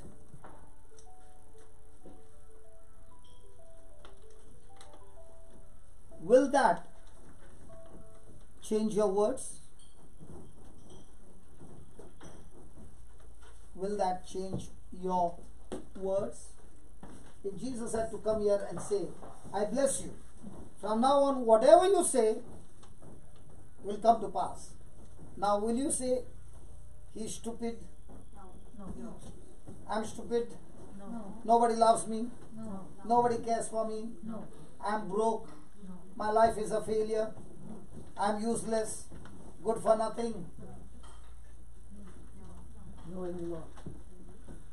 That's exactly what Jesus said. Please understand that every word that you speak shall come to pass. Now how will you say? Faith words or fear-filled words? Okay. Now. Let's say you are in authority. You have the uniform of a policeman, okay? And there is a thief who is stealing your goods. You got a gun, you got everything. Will you sit down there and peep from the window and see he's stealing the goods but never attack him? No. There are Christians, yeah, very good. Come on. You'll attack. And that's why the Lord says many people's life have been destroyed because they did not use the authority. Let's go and see. Matthew chapter 16. Matthew chapter 16 verse 19. Brother, excuse me brother, is there any timeout? Last time? Up to closing time? No. Nothing? Yeah, praise God. Thank God. Can you speak faith-filled words to your stomach and say it's 10 o'clock?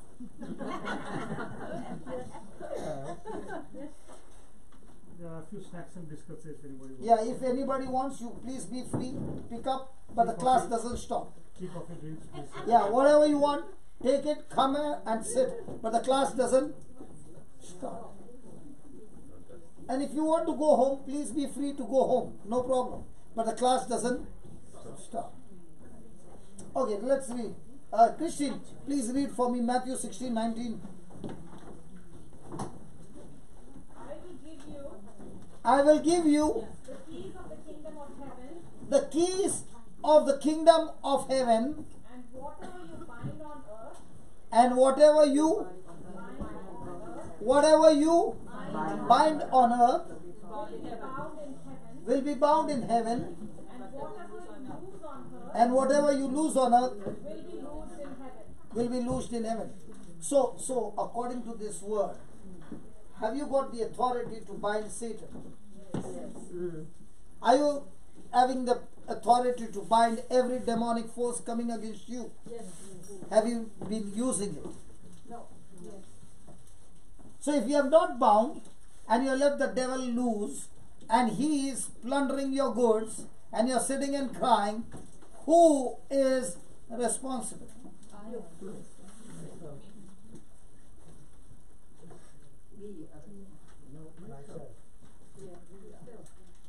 So are we willing to change? Yes. Now read Psalms 119:89. Psalms 119:89. The Lord exists forever. Your word is firmly fixed in heaven. Your word is firmly fixed in heaven. Some other translation? Psalms 119:89. Aren't you finding it difficult when you have come without a Bible? Aren't you missing the Bible now? Forever, O Lord. See, listen. When you don't have the Bible, what the person is reading, you did not get the whole thing. Some words here and there. But when you have the Bible before you and your eyes are looking at those words, are those words God's word? Yes. So is it God talking to you? Yes. So the next time when you go anywhere, carry your Bible. Because once you see it, and you saw it with your eyes, you are confirmed. Now when the devil says a lie, you will say, shut up, devil. I know it's written. Did Jesus fight the battle with Satan by saying, it is written? Yeah. If Jesus was so sure that he had to say, it is written, do you need to be sure? Yes. Yes. Why is somebody all the time giving wrong answers? Hallelujah. Hallelujah. Okay, read it, please. Somebody. Forever, O Lord, thy word is settled in heaven. Forever, O Lord, your word is settled in heaven. So what's my job? Hey, what's my job? God's word is settled. It is not wavering. It's not moving. It is concreted, settled. It cannot be moved. So what's your job now? To take that word and establish the same word on earth. Do you say the Our Father? Yeah, say, come on. Come on, say the Our Father. Our Father, who art in heaven, hallowed be thy name. Thy kingdom come. Thy will be done. On earth. Hey, don't run. Thy kingdom come on earth as it is in heaven. So how will the kingdom come? When you take his word and establish his word on earth by saying, this is what your word says, this is what I agree. Now will the kingdom of God come into your life? Yes. But if you do not establish his word in your life, will it come? No. So which kingdom is operating in your life? The God. kingdom of darkness. So if you have his word, which is settled in heaven, now that same word is willing to settle on earth, but he is saying, can I have somebody who can believe my word and speak my word? And if you have not believed his word, you have not spoken his word, you have believed something else, then the kingdom of God is not coming. The kingdom of darkness is established in your life.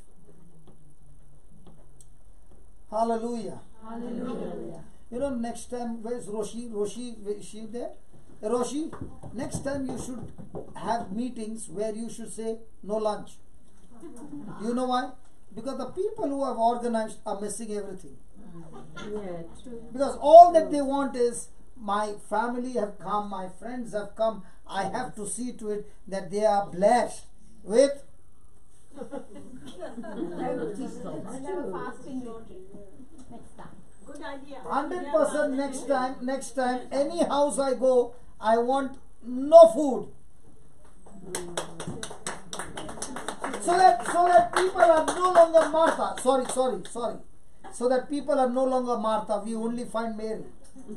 I just thought you are a Martha today. I'm sorry, sister. Listen, because even though you opened your house and you welcomed all of us, but if you did not get the truth, you missed it all. Because many people think, because I opened the door, my house is blessed. Jesus never said that. Jesus said, you get blessed when you believe my word. Can you call up from tomorrow those whose house are there? We cancel all the lunch. Now tell me, brother, will heaven be rejoicing? I know from here I can see you all doing the work, and I'm saying, God, they are doing so much for you, but no word. I'm sorry, it must be hurting because you prepared with so much of love, but heaven must be crying. All people here must be saying, fantastic, what a wonderful cake. But heaven must be saying, he missed the best food, the spiritual food. Are you annoyed with me? Sure? Praise God. Hallelujah. So, establishing the kingdom of heaven is in whose hand? So if I don't have the word, will the kingdom of heaven be established? No. Is God going to alter his word? No. He is fixed on his word. Praise God. Hallelujah. Hallelujah. So write down. The power of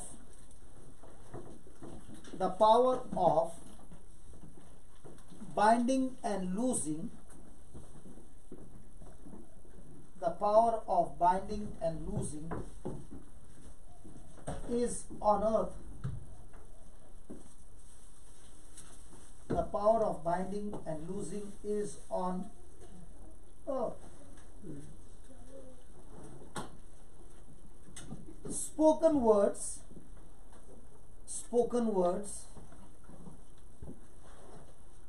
program your spirit. Spoken words program your spirit either to success or defeat. Either to success or defeat.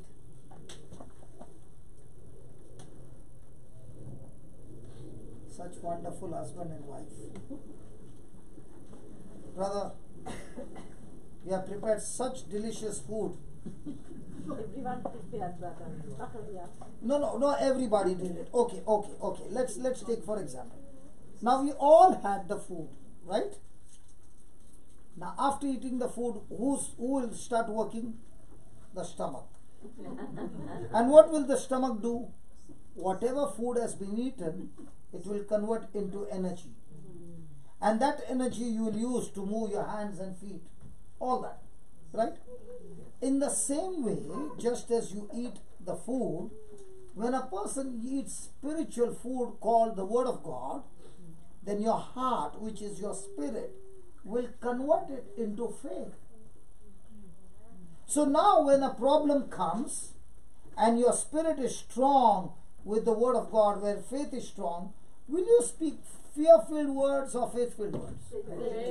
So if you feed your spirit with the Word of God, will that decide your success or failure? Yes.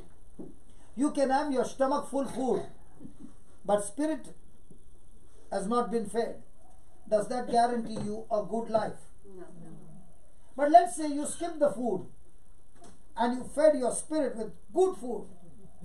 Now will that decide success? Yes. So where should your attention be?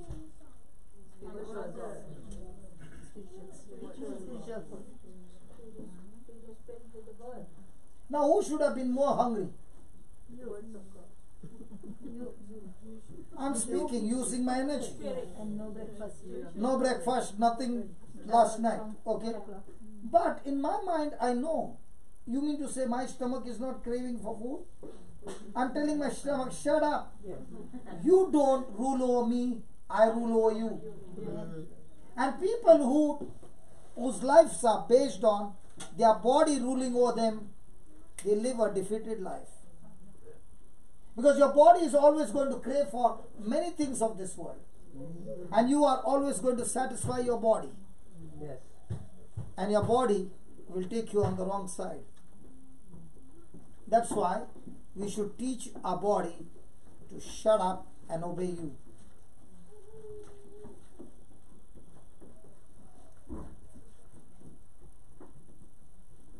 Praise God. Write down. Words are containers. Words are containers. They carry faith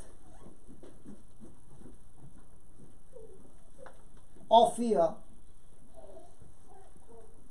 They carry faith or fear, and they produce after their kind.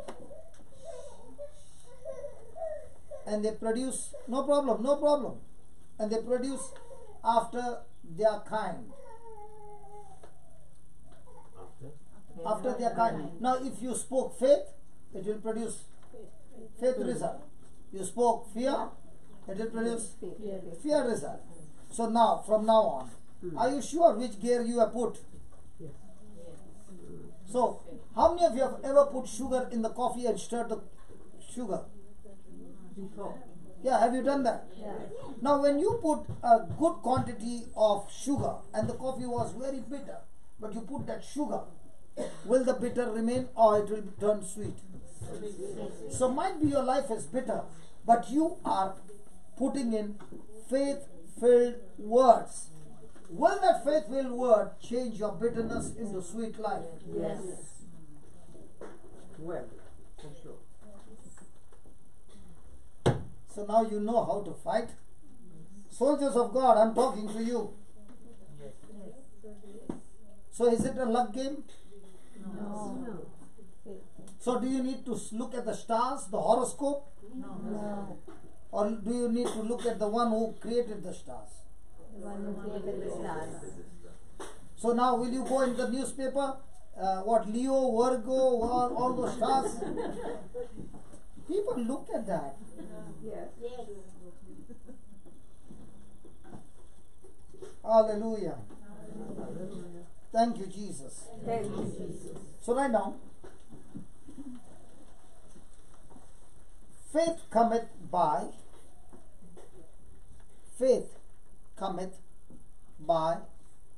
hearing and hearing by the word of God.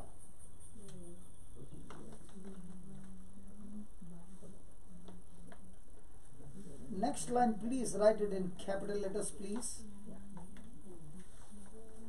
And I want to tell you, the notes that you are writing are truths. You apply these principles, and when we meet again, you will have so many testimonies that you will say, brother, you taught me the basics. And if you apply these basics in your everyday life, I guarantee you, you live a life victorious. You are able to overcome sin, you are able to overcome different kinds of depression, oppression, fear, everything. So write down, faith comes more quickly. Faith comes more quickly when you hear yourself. When you hear yourself. What did I ask this sister to say? I am strong. I am healthy. So what was she doing? She was hearing herself quoting scriptures. What about the man who had cancer? He was hearing himself speaking scriptures. So now I am speaking to you. Is it a guarantee you are paying attention? No. But when you are speaking, do you need to think and speak or just speak? So when your ears are speaking, you speak, faith comes quickly. So when somebody is saying, in the name of Jesus, you are healthy, your mind may be going everywhere. But now when you are saying, in the name of Jesus, I'm healthy, I'm strong. Now what are your ears doing? Hearing you speak. That's when faith comes extremely quickly. So write down. Faith comes more quickly when you hear yourself quoting, speaking, and saying the things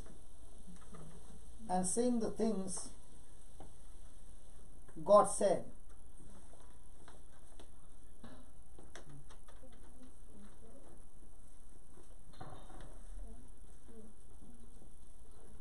The person receives God's word into his spirit. The person receives God's word into his spirit by hearing himself,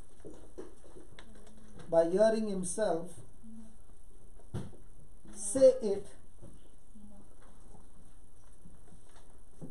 by hearing himself say it, rather than hear someone else,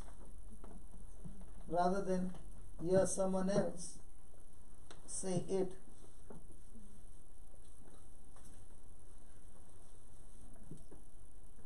So when I shared with you the testimony of the man who killed that cancer, what was he doing? Was he waiting for somebody to come and pray over him, or was he saying it to himself? So when he was saying to himself, they came. See, I've seen it many a times. When you tell a person to repeat a scripture, the person keeps saying, and then comes a time when the person breaks down. Why? Now the person is understanding what he's saying, and faith, when it comes down, it starts destroying everything that is not of the kingdom of God.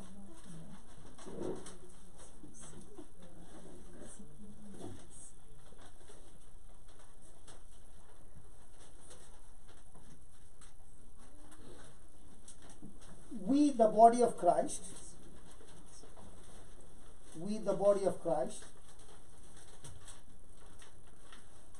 must begin to live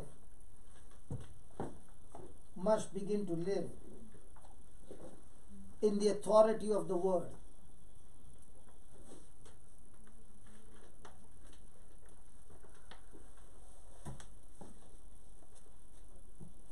God's word is creative power. God's word is creative power. You're not writing? No page. Can somebody donate a page?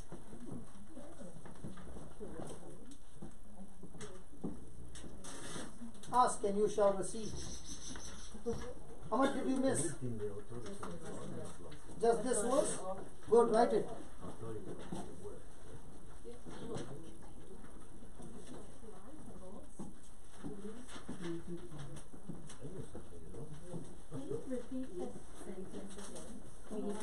God's word is creative power.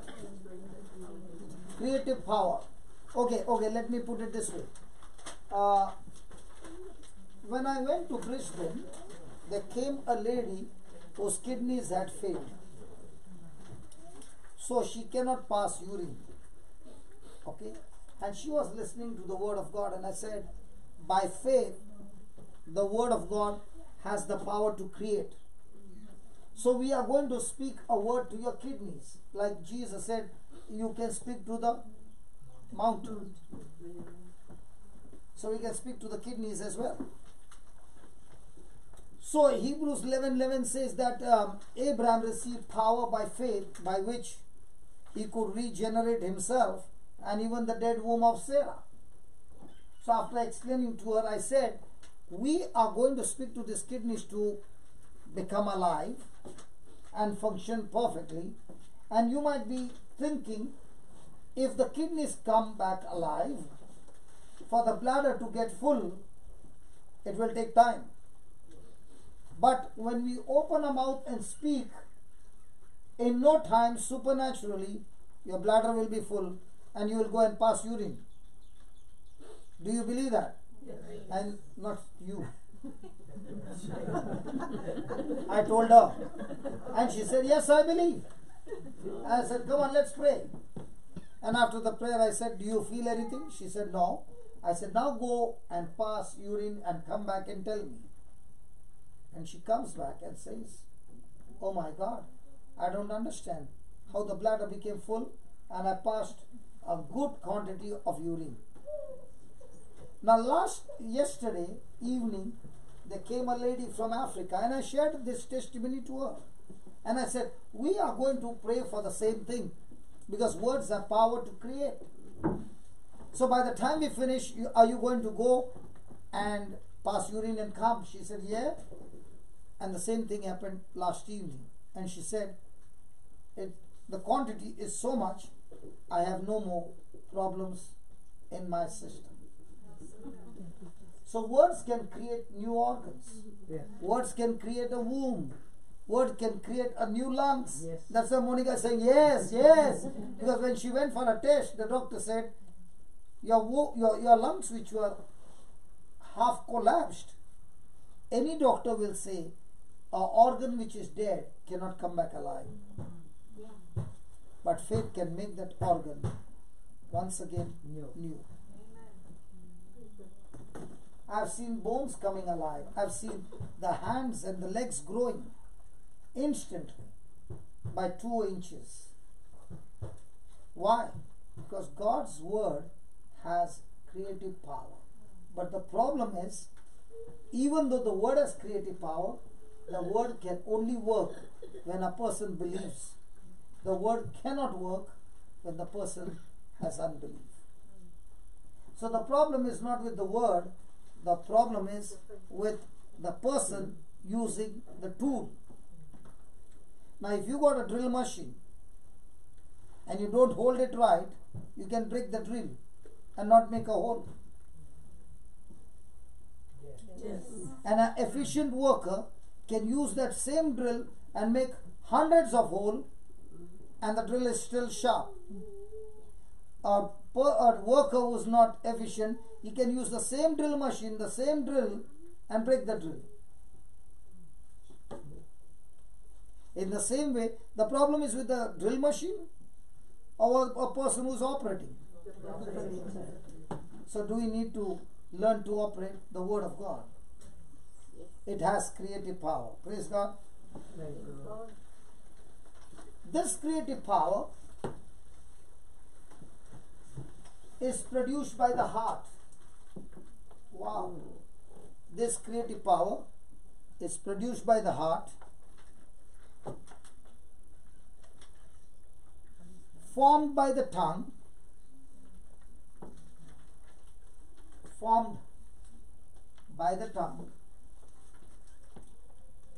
and released out of the mouth,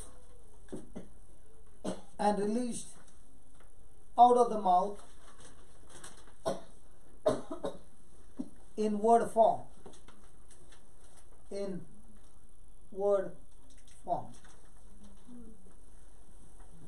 Okay, praise God. Thank you, Lord. You're going to teach us now how this is. Okay, now, have you ever gone to somebody's house and you wanted to use the internet but you don't have a data? So did you ask them, you have Wi-Fi? And the person says yes. And the person says yes. And then you ask the person for the password.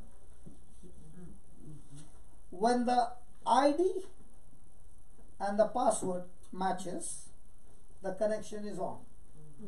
Now can you download? Yes. Can you upload? Right? Right or wrong? Wrong. Because you don't know about Wi-Fi then. There can be a Wi-Fi, but the data is switched off. The connection is there, but the data also should be on. Now, can you see the Wi-Fi? No. But do you believe that there is a Wi-Fi? Yes. Because we have seen it practically in our life. Is that right? Yes. In the same way, God is saying, this word is God's Wi-Fi from heaven to earth, and is looking for somebody who can get connected to this Wi-Fi. What's the password? The scriptures. So when a person is hearing those scriptures coming out of his own mouth over and over again, this scriptures that he's hearing enters his heart. When it enters the heart, it's just like food eaten and deposited in the stomach.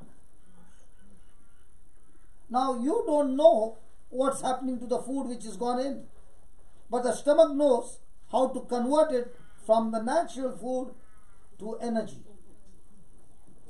In the same way, the word of God entering your ears enters your heart, and your spirit knows how to produce faith that is stored in that word.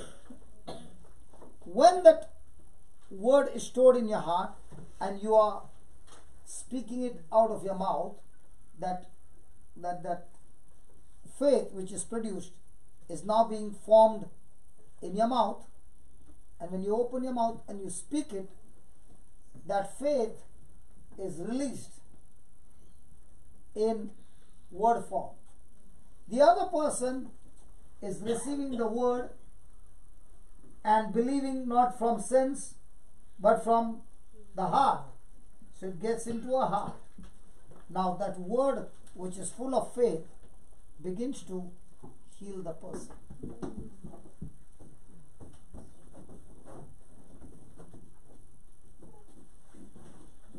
Did you follow? Yes. But what happens to the preacher who is speaking the same word, but he himself has sense knowledge? So now when he has spoken the word, is that word carrying faith? No. So will it affect the congregation? Yes. No. Good afternoon. No. No. You have to be examined. Yeah. Depends on the spirit that's living on there. It won't affect. When I have faith, now did the Pharisees have the scriptures? Yes. Were they the champions? Yes. Were they the teachers? Yes. Were they producing the results? No. What about Jesus? What about Peter?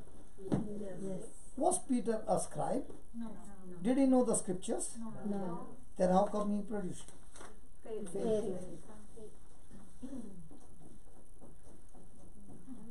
So you can have the scriptures with your head knowledge and can't even get a headache healed. Another person can be a total illiterate person but get that scripture in the word knowledge, believe in his heart, and when he opens his mouth, he can go and heal incurable diseases. So who is your greatest enemy? Your own reason.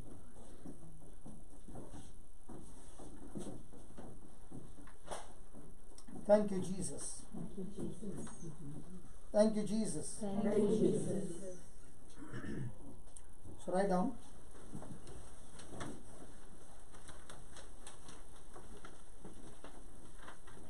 The creative power is in the word.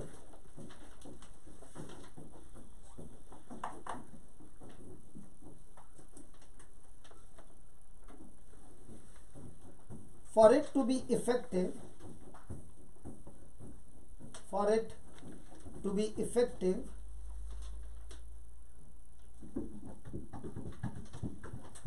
man must speak it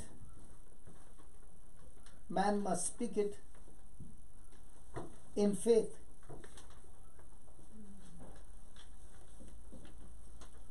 Jesus spoke it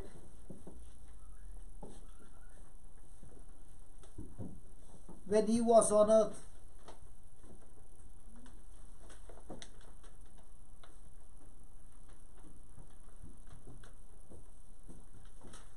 And as it worked then, and when Jesus was on earth, and as it worked then, and as it worked then, so shall it work now.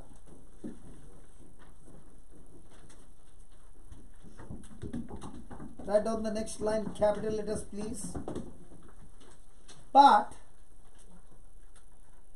the word must be spoken, but the word must be spoken by the body.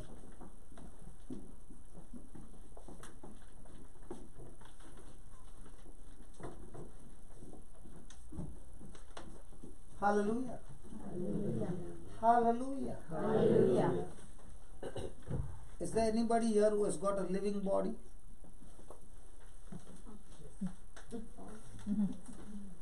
Yeah. You all have. So you have the creative power of God. Amen. Is this power given to the angels? Yes. No. This power is only given to man. That's why the angel could come and tell Cornelius, please call for Peter. He will come and preach the gospel. And when he will preach the gospel, the creative word that he speaks out of his mouth will bring salvation to you and your family. Now, do you realize how important is your body? And that's why Satan understands that this body is so important for him that he is looking for somebody who can give that body to him to speak his word. Please understand the strategy. Satan on his own cannot do anything. He requires a physical body. And that's why he puts pressure on some people so that they will get negative in their emotions, negative in their thinking, open their mouth and speak those negative words. Now, once those words are spoken, he can use words, because in the spiritual realm, everything gets activated by words. So there is a fight for the body.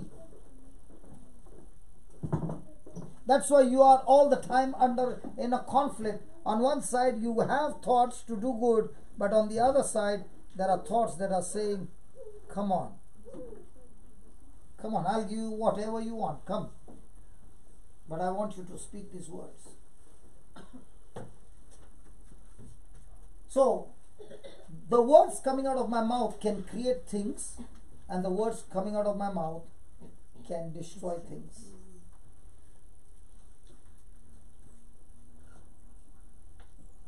But these words has to come out from the body. Now somebody will say, that means what you are recording, those words, if somebody is listening, it won't work. It will work. Why? Why will it work? Because it has come out from somebody's body. There's a sister by the name Marina, okay, in Goa.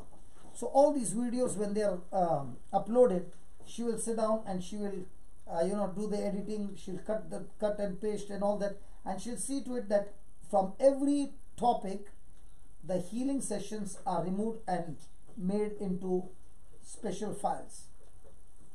So yesterday she spoke, I finished 92 files on healing, which we were preaching in Australia. Now when somebody says, I need, this is the problem that I'm going through, she'll just send the links of those files and say, I want you to listen to it for 2 days and then give me a call and then we can pray. But after 2 days comes not the prayer, a testimony that it has worked. Why did it work? Because this person has been hearing faith-filled words, understanding and watching the healing. Now the faith is rising in that person. The person has shifted from sense knowledge to word knowledge, and now when the person opens his mouth and speaks that faith knowledge, praise God, things which were going into destructive have changed into manifestation of victory. She's saying, hey brother, you are preaching and you're going to Australia and touching people. I'm sitting in my house, sending them the link and getting quick result than you are getting. Because she has learned a strategy and she has been making those files. So I said, I want you to help me now we got thousands of videos where there are healings. I want you to break them into, these are for bones, these are for depression, these are for demonic, these are for cancer, these are for this. So when somebody says, I got a problem of cancer, send one link and that person will have at least 50 testimonies. Testimonies with teachings. Now when the person is listening to 50 of them, has it changed that person from sense knowledge to word knowledge? Yes. So now will that word create things for that person? Yes. So now are we bashing up the devil? Yes. So might be you are not good in preaching, but you are good in sending the link and following up. Come on. And following up. That is very important. Follow up is very important. Committed to that person. Very good. You will get results like anything sitting at home. God is looking for soldiers who are willing to work, not necessarily you've got to go in the field. You can pick up from here, copy, paste, and send them. For example, you sent a horror movie to her, tremendous horror movie, and she watches. And she's all alone at night. Will it affect her? Yes. So if a horror movie can affect, Jesus movie will not affect. Jesus in action will not affect. It will affect. Praise God. Right on. Men must rise up. Man must rise up and have dominion. Man must rise up and have dominion over the power of evil. And have dominion over the power of evil.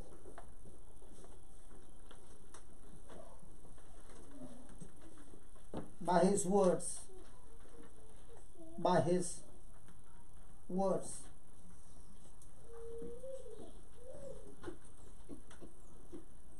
Hallelujah. So have you ever heard some people saying, you know, I think so, there's a curse on my life.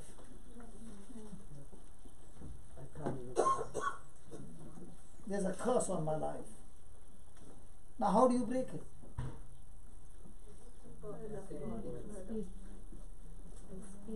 Sacrifice some more chickens and lambs?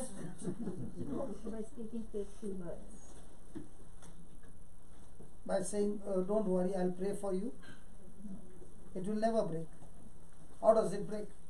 By teaching that person that when you look at Jesus on the cross, Jesus on the cross is cursed by God.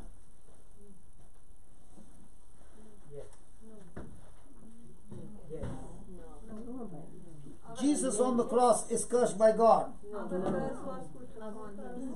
By people. The curse was put upon him. Is put on him and therefore is cursed by God. That's why the Father rejected him. You did not like it, isn't it? Open your Bible. Open your Bible. Come on. Galatians 3:13.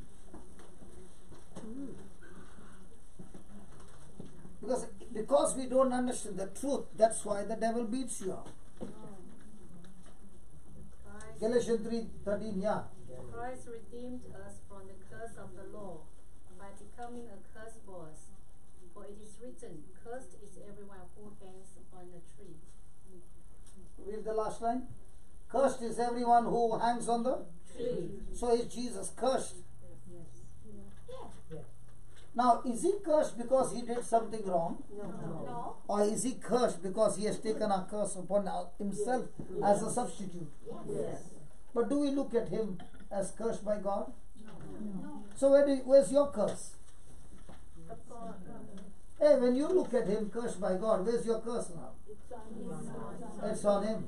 So, when the devil says you are under curse, what are you saying?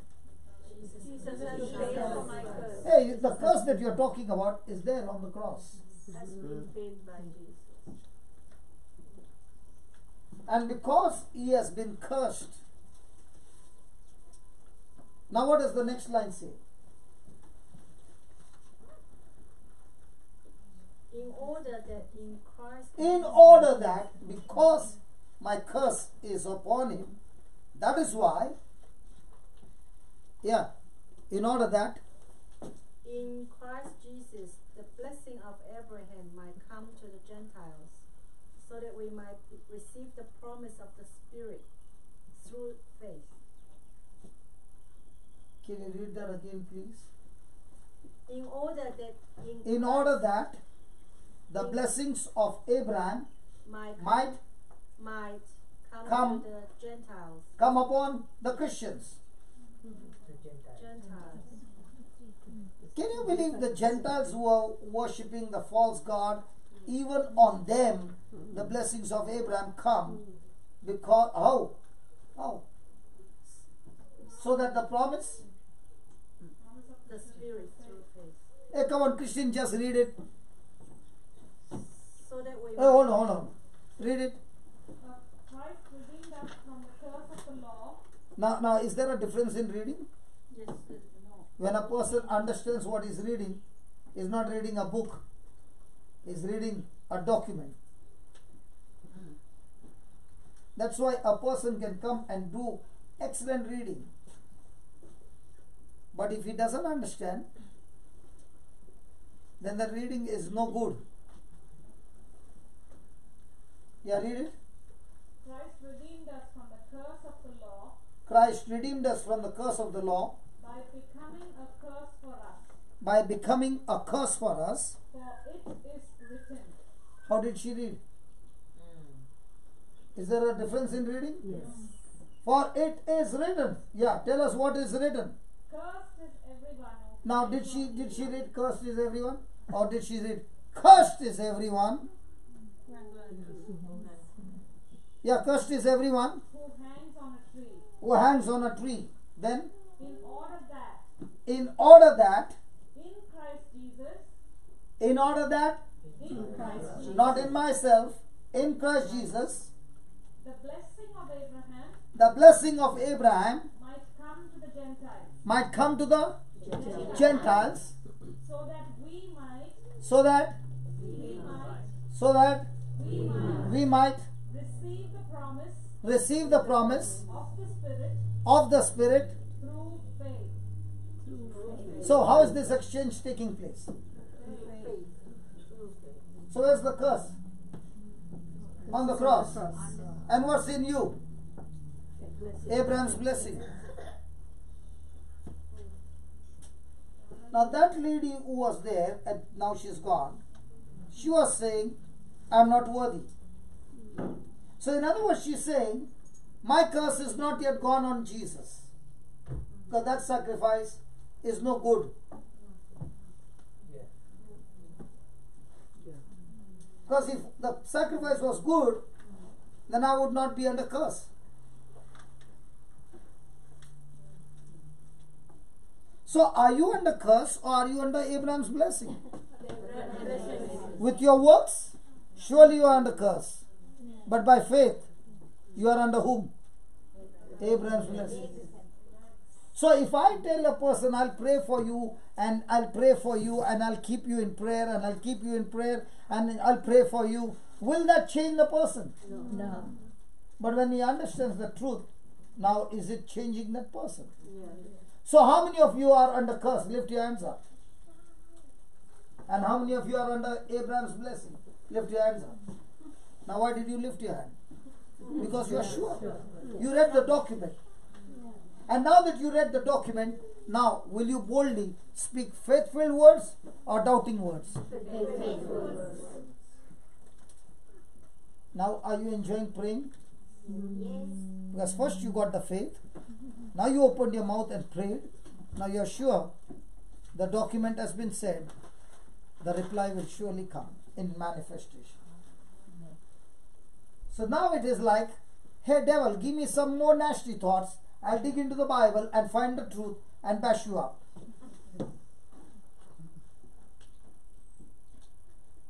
Hallelujah. They don't look to be happy, Lord. I don't know what's wrong. Thinking, huh, Monica? Okay. Thinking but believing or doubting? No. Believing.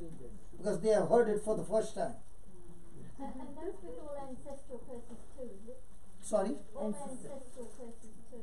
Okay, Christian, read it again. Galatians 3:13. Christ redeemed us Yeah. from the curse of the law. From the curse of the law, except ancestral curse.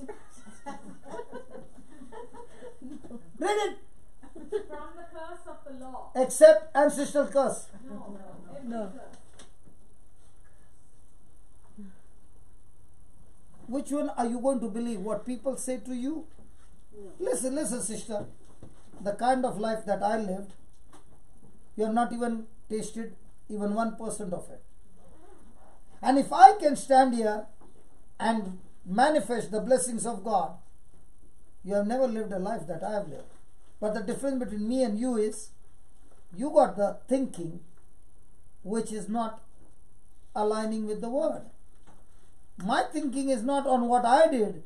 My thinking is on what He did for me. Your thinking is what your ancestor did.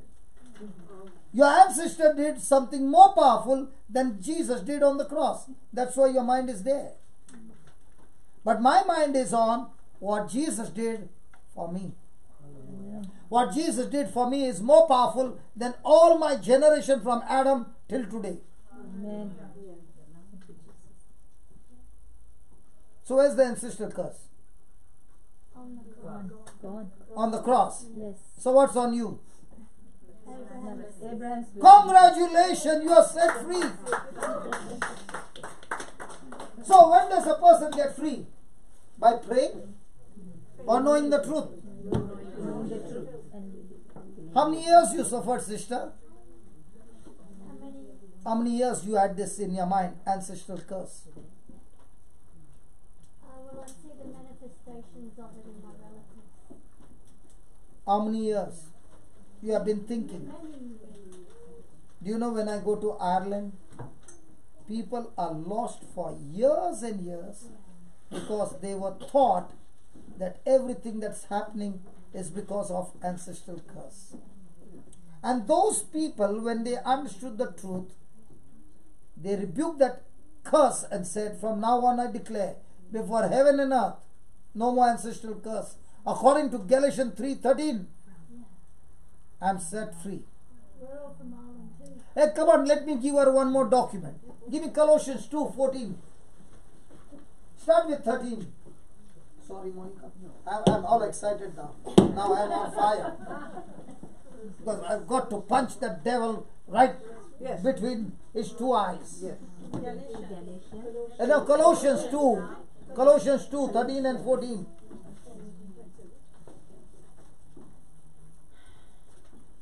And when you were dead in trespasses, And when you were dead in trespasses and the uncircumcision of your flesh, and the uncircumcision of your flesh, that is before you got born again.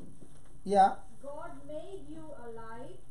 God made you alive. In whom? Together with Him. Together with Christ. Now are you alive? Yes. Which life? Christ's life or the corrupted Adam life?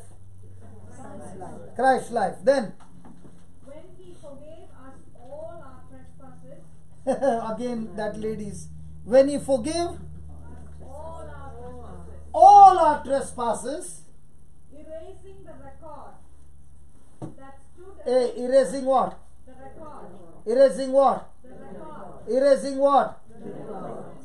Do you have something called as arrest warrant? In Australia, do you have arrest warrant? Yes. So I have committed a crime and she is a police officer and she has got an arrest warrant to arrest me. Now on that document, can she put me in the prison? Yes. Yes. So now look what God is saying. Erasing what? the record The record. that stood against us. Aha. Erasing the record that stood against us. Yes. With its legal demands, With its legal demands. He set this aside, Jesus set this aside. nailing it to the cross.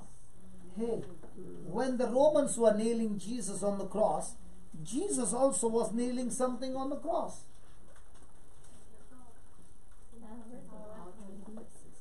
You know, when the Romans nailed him on the cross, Jesus took all those documents and nailed it on the cross. So where are your legal documents against you?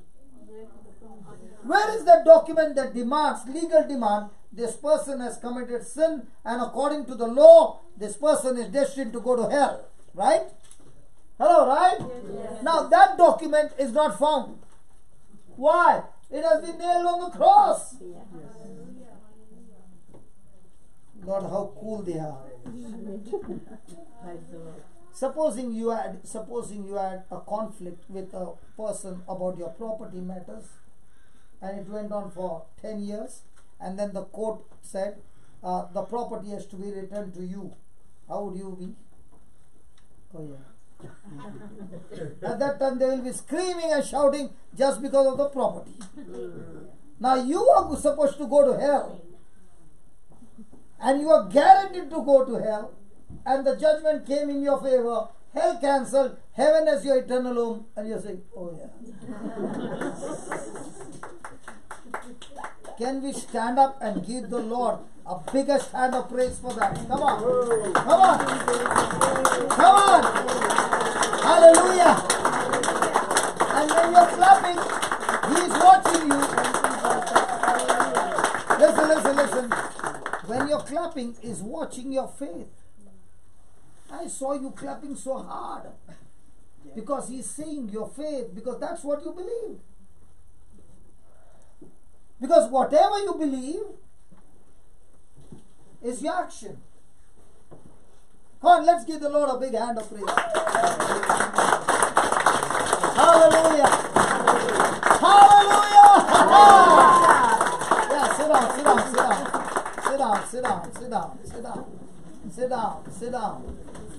sit down. So how many of you are under curse? No one. How many of you are under Abraham's blessing? Everybody. Now, did we pray? No. Did we get faith?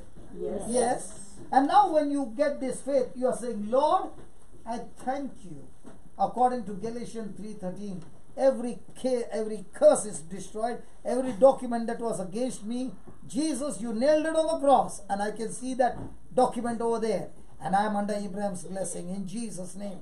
Now, is this prayer going to work? Yes. 100%. Why? Because it's based on faith.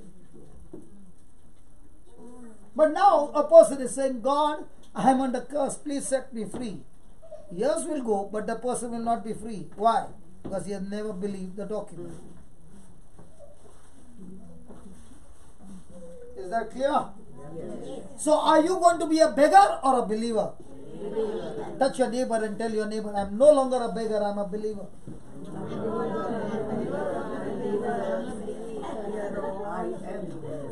Tell her.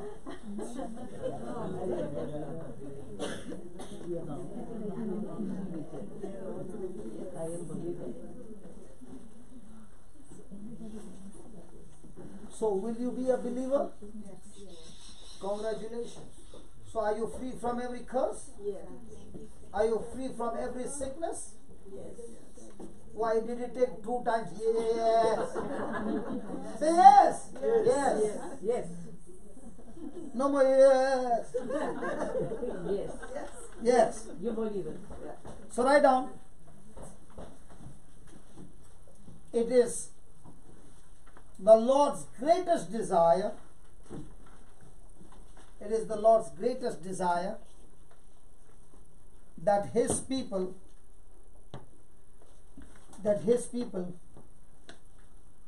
create a better life. That His people create a better life by the spoken word. So say that I'm healthy. Say that I'm healthy. So now keep on saying that to yourself. I'm healthy. I'm healthy. I'm healthy. Are you following? Now your hand is saying something else. Yeah? So listen. Your hand is saying something else. You are saying, no, I'm healthy. I'm strong. Jesus has set me free. See, now it's calm. Yeah.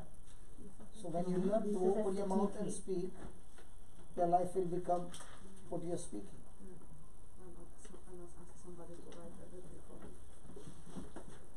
I'll send you the link. You can watch me.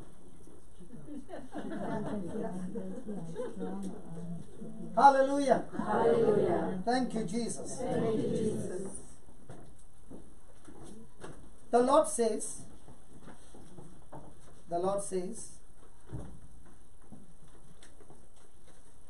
His word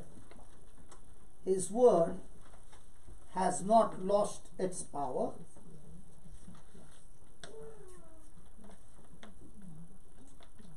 this word has not lost its power. Just because it has been spoken once,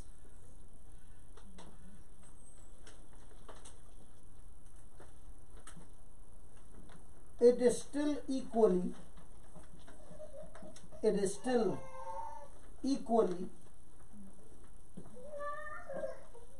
as powerful today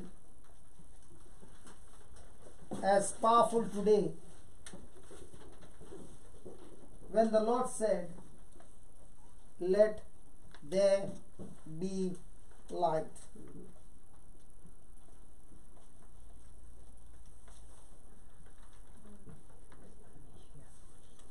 For the Lord's word to be effective,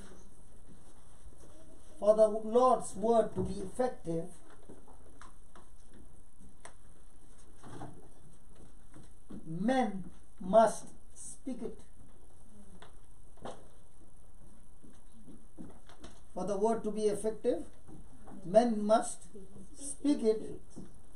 And that creative power, men must speak it, and that creative power will come forth,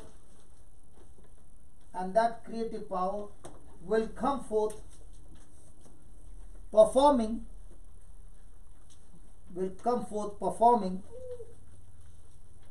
that which is spoken by faith.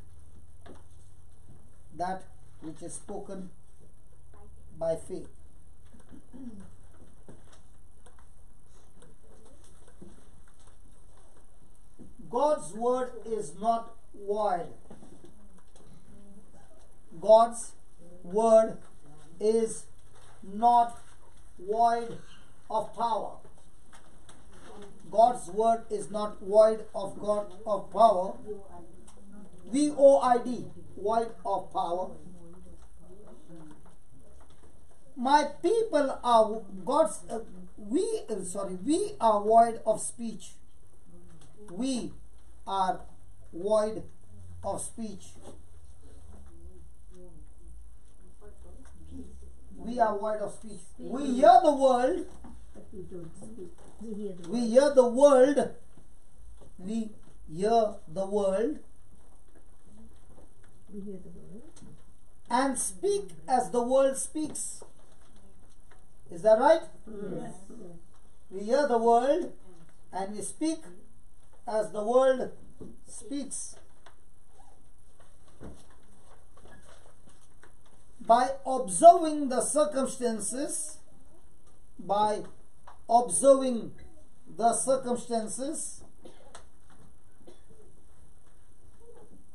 we lose sight. By observing the circumstances, we lose sight of God's word. We lose sight of God's word.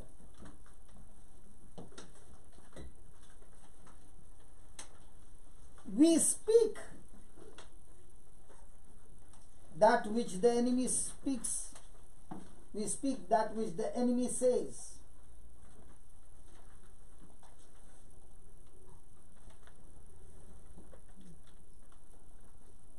And destroy our own inheritance.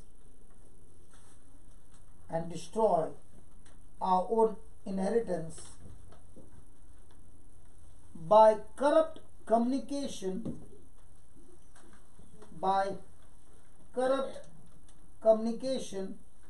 of fear and unbelief.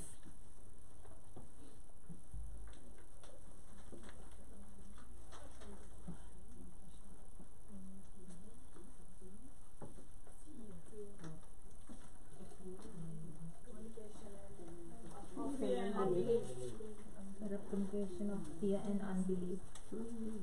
No word of God is void. No word of God is void of power. No word of God is void of power. It is powerless. It is powerless. What is powerless? God's word is powerless. when it is unspoken. God's word is powerless when it is unspoken.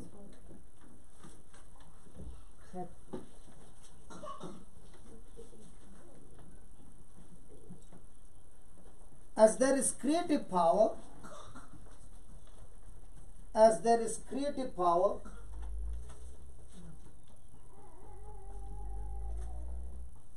in God's spoken word,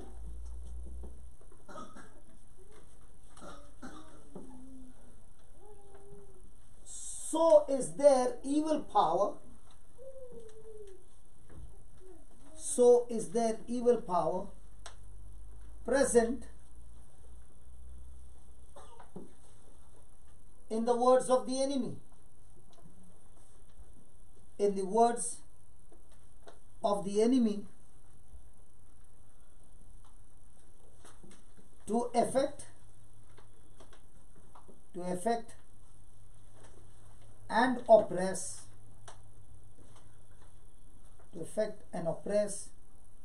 everyone that speaks them.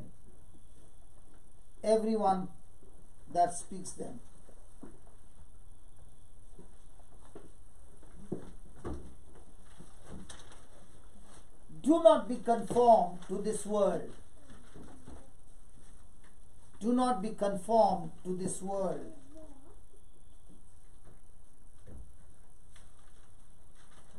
But be transformed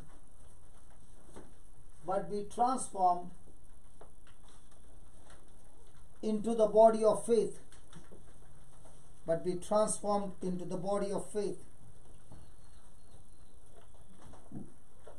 Knowing that God's word is alive, and powerful.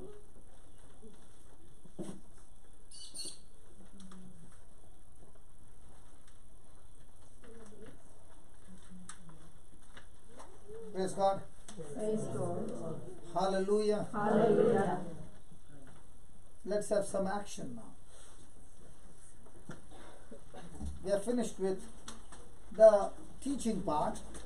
So now who wants to get healed?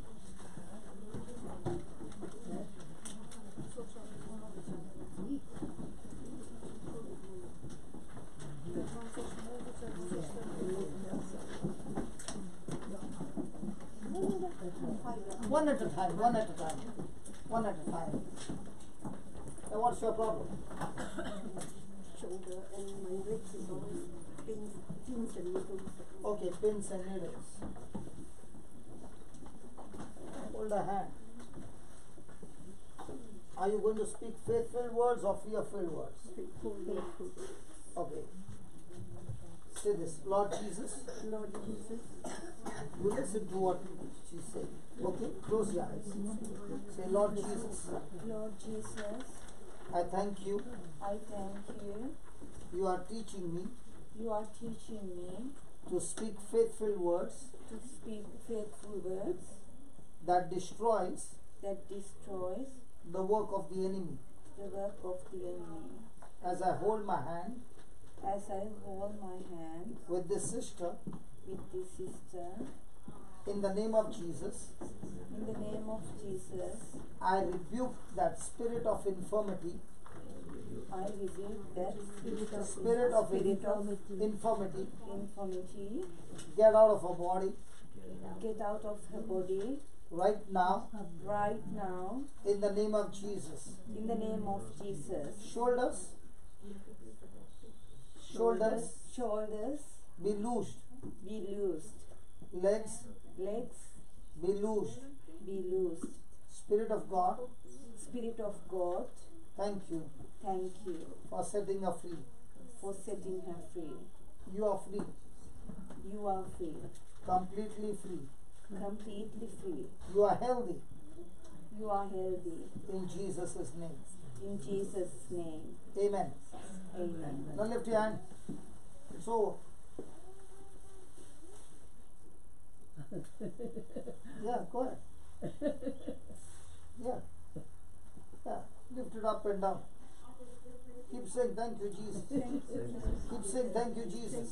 Keep Jesus. saying thank you, Jesus. Keep saying thank you, Jesus. Thank you, Jesus. Hallelujah. Hallelujah. Your legs? No more pins? No. Are you surprised? No. You trusted God. Praise God. God bless you. Now march. Both the legs. Free? Yeah. Good. Now she is happy. Yeah, next.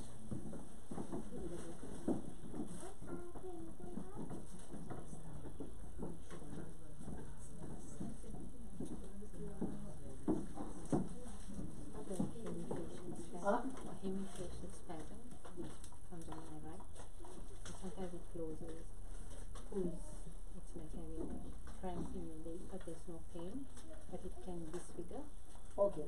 Hold the hand.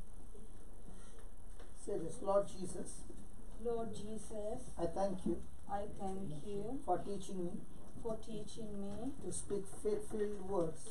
to speak faithful words In the name of Jesus, in the name of Jesus. whatever has gone wrong Whatever is gone wrong in a facial part, in a facial part, I speak to all the nerves, I speak to all of the nerves, the muscles, the muscles, every part of a body every part of the body be completely healed. be completely healed. Blood circulation Blood circulation flow freely. flow freely, Flow freely. flow freely, No more obstruction. no more obstruction. In the name of Jesus. In the name of Jesus. Thank you, Lord. Thank you, Lord. All the cramps are gone. All the cramps are gone. Her face is healed Her face are free. completely. Completely. Thank you, Jesus, Thank you, Jesus, for healing her. for healing her. In Jesus' name. In Jesus' name. Amen.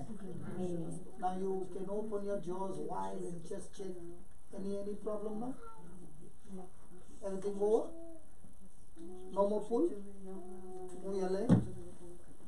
Free? Good. How many years you suffered? 2007. From 2007, that means about 11 to 12 years. And now your jaw. Try to move everywhere. No stiffness. Everything is free. Back to normal. Yeah, good. Thank you. Next. Thank you. Praise Jesus. Come on, let's give the Lord a big hand. Yeah, what's your problem? Very bad knee. Yeah, hold his hand. Say that. Lord Jesus, Lord Jesus, all I need to do all I need to do is believe your word is believe your word and speak faith-filled word. and speak faithful words. Filled. Faith-filled words. In the name of Jesus, In the name of Jesus, knees knees be healed. be healed. All the bones All the bones be healed. be healed. Cartilages Cartilages be recreated. be recreated. Joints Joints be lubricated. be lubricated. In the name of Jesus. In the name of Jesus. And spirit of infirmity, And the spirit of infirmity get out get out of his body. of his body. Now, Now, never come back again. never come back again. Thank you, Jesus, Thank you, Jesus, for healing me. for healing him. Amen. Amen. Now move your knees. Yeah, now. Huh? It's so painful when I touch like that. That's what I just. Now nothing. It is slightly, but nothing No, much. keep saying thank I you, can't Jesus. even touch like this, you know. It's so Before. painful. Yes. Before. Yeah, now. It's good now. Now march. Let me see how you march. I can walk and march, but the day I can't even. Okay, now everything is over. Thank you, Jesus. Next. Hallelujah. Isn't that good? You got a theory, now you apply. Yeah, tell me, what's your problem? I just recently had a blood test, and my blood test came up excellent, more than anybody would expect. except one very extreme test went positive, extremely positive, and I'm just being bombarded already by So specialists. what do you need to kill it? They No, don't- what is extremely bad? The test is called PSA, which is the reading for the prostate. It could be infection, it could be The prostate gland. it could be cancer, it could be anything. Okay. But this contradicts the other reading. Normally, if your body has to be No good. no good, but everything else is like extremely good, and even doctors are so puzzled. And I had like 3 phone calls from the professor. They obviously send these messages, and he's bombarding me, distracting me. I'm not answering, obviously. Okay. So that's where I am. Hold his hand. Close your eyes. Lord Jesus, Lord Jesus, the word says, the word says, when there was darkness, when there was darkness, you said, let there be light. let there be light. And there was light. And there was light. So, So, in the name of Jesus, in the name of Jesus, whatever has gone wrong whatever is gone wrong in his body, in his body, I command it I command it, in the name of Jesus, in the name of Jesus, be set right now. be set right now. In the name of Jesus. In the name of Jesus, All the tissues, all the tissues, all the organs all the organs are functioning are functioning perfectly fine, perfectly fine, and is healthy and is healthy and blessed with and blessed with long, healthy, anointed, spirit-filled life. long, healthy, anointed spiritual life. In the name of Jesus. In the name of Jesus. Thank you, Lord. Thank you, Lord. All test reports have changed now All test reports have changed now in his favor. in his favor. And the professor And the professor has begun to believe Jesus. began to believe Jesus. In Jesus' name. In Jesus' name. Amen. Amen. Congratulations. Go and preach the gospel to him.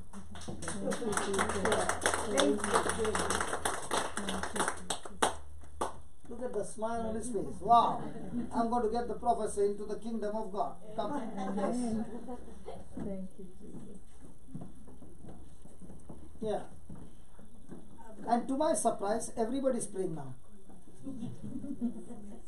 Everybody is speaking. They are saying, why should she alone bash him up? Even we want to bash. That's why everybody's mouth, the words are coming out. Imagine one person bashing and all together bashing. Yeah, go ahead. Yeah, I had an arthritis condition for Wow. How many years? 22 years. Fantastic. Tell me more. And it's all over, and I'm on Praise God. medication. Very and, good. Praise God. Bones are really weak. And, Bones are weak and so lots of pain. Yeah, pain controlled by medication, but eventually now I cannot even move this. Yeah. This thing. Okay. So now, do you believe in a miracle? Yes, I believe in a miracle. Yes. Yes. So is God going to heal you? Yes. That's where you went wrong. But that's not the truth what you're saying. Because when you said God's going to heal me, that's not truth. God's word says, by his wounds you have already been healed. So you're waiting for the healing, and the truth says you are already healed. Which one do you believe? I have already been healed. Are you sure? Yes, sure. So when we are going to make a prayer, do you believe that God will heal you? Yeah, by his stripes I have already been healed. Smart girl. Close your eyes. Say this, Lord Jesus. Lord Jesus, Thank you and praise you thank you and praise you for teaching us for teaching us how we can bash up the devil how we can bash up the devil with our faith-filled words. with our faithful words. In the name of Jesus, In the name of Jesus, I curse this arthritis. I curse this arthritis. Be dead from the root, Get it from the roots, uprooted, uprooted, cast out cast out of this body. of this body. In the name of Jesus. In the name of Jesus, I thank you, Lord. I thank you, Lord. All the bones are aligned, All the bones are aligned, loosed, loose, and set free. and set free. The cartilages, The cartilages, ligaments, ligaments, tendons, tendons, nerves, nerves, muscles muscles are recreated now are recreated now in the name of Jesus. in the name of Jesus. And the cyst is completely healed, And this system is completely healed, completely loosed. completely loose. No more joint pain, No more joint pain, no more pain. no more pain. Set free Set free from arthritis from arthritis permanently permanently. in Jesus' name. In Jesus' name. Amen. Amen. Now move your fingers. Any pain now in your fingers? No. Move your neck. Any pain? A little bit here. A little bit, yeah. Hold this. Which one? Here? Yeah. Keep it loose. Loose, loose, loose, loose. Keep it loose. Oh my God, so stiff. Father, in the name of Jesus, I speak to these bones. Be loosed. In the name of Jesus. Turn your neck. She's healed. Any pain now? No. Do you know how stiff she has been for the last how many years? 22. Now she can turn. Praise the God. Turn. It might look rough, but it's the power of God that stiff neck became loose. Is it loose now? Yeah. Yeah. Did it hurt you? In fact, what was hurting has become fixed. Yeah, move your shoulders. Yeah, it's stiff. Give me a hand. Keep it loose. Thank you, Jesus. Thank you, Jesus. Shoulders be loosed. Be loosed. Loosed. Lord, thank you. Praise the Lord. Thank you, Jesus. Now Hallelujah. lift your shoulders. Free. Free. Now, isn't it looking, I'm very crude with her, Well, but only the person knows what freedom she got after how many, 22 years? But my back is very bad too. Yeah, back is very bad too.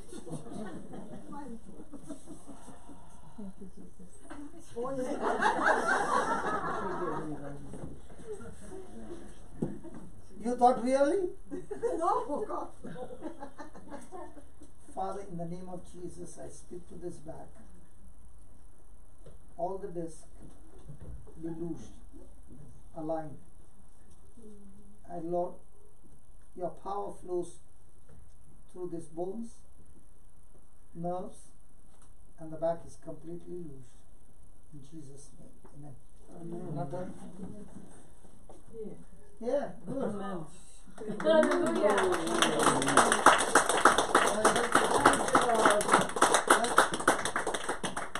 It's so bad too.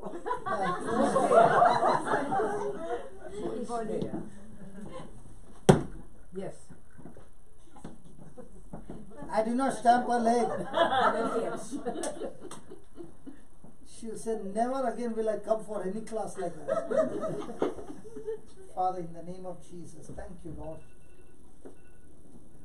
You know, her legs will be free. You just take her in your arms and hug her. And keep holding her, don't leave her. And say this, Lord Jesus, Lord Jesus, I thank you. I thank you. Your love is flowing into her. Your love is flowing into her. And all hurts, And all hurts, rejection, rejection, bad memories bad memories are washed in your blood. are washed in your blood. Lord Jesus, Lord Jesus, every abuse every abuse is destroyed is destroyed from our mind. from our mind, And your love and your love is flowing into her. is flowing into her. All that insult, All that insult, the words the words are destroyed are destroyed from our mind. from her mind, And you are set her free. and you are set her free. Your love is saying Your love is saying that you are with her. that you are with her, You love her. you love her, You care for her. you care for her, You died for her. you died for her, You shed your blood for her. you shed your blood for her, And you have set her free. and be set free. In Jesus' name. In Jesus' name. Amen. Amen. Move your legs. Loose, he's loose. The knee is very loose, very free. As soon as the prayer started. Thank you, Jesus.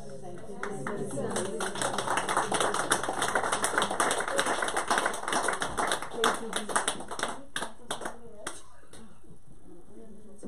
She's holding a heart. I won't torture you. What happened to your leg? What are you doing? Going for a boxing? Yes. Okay, what do you want me to pray for? You saw. So many things. Okay. Take her in your arms.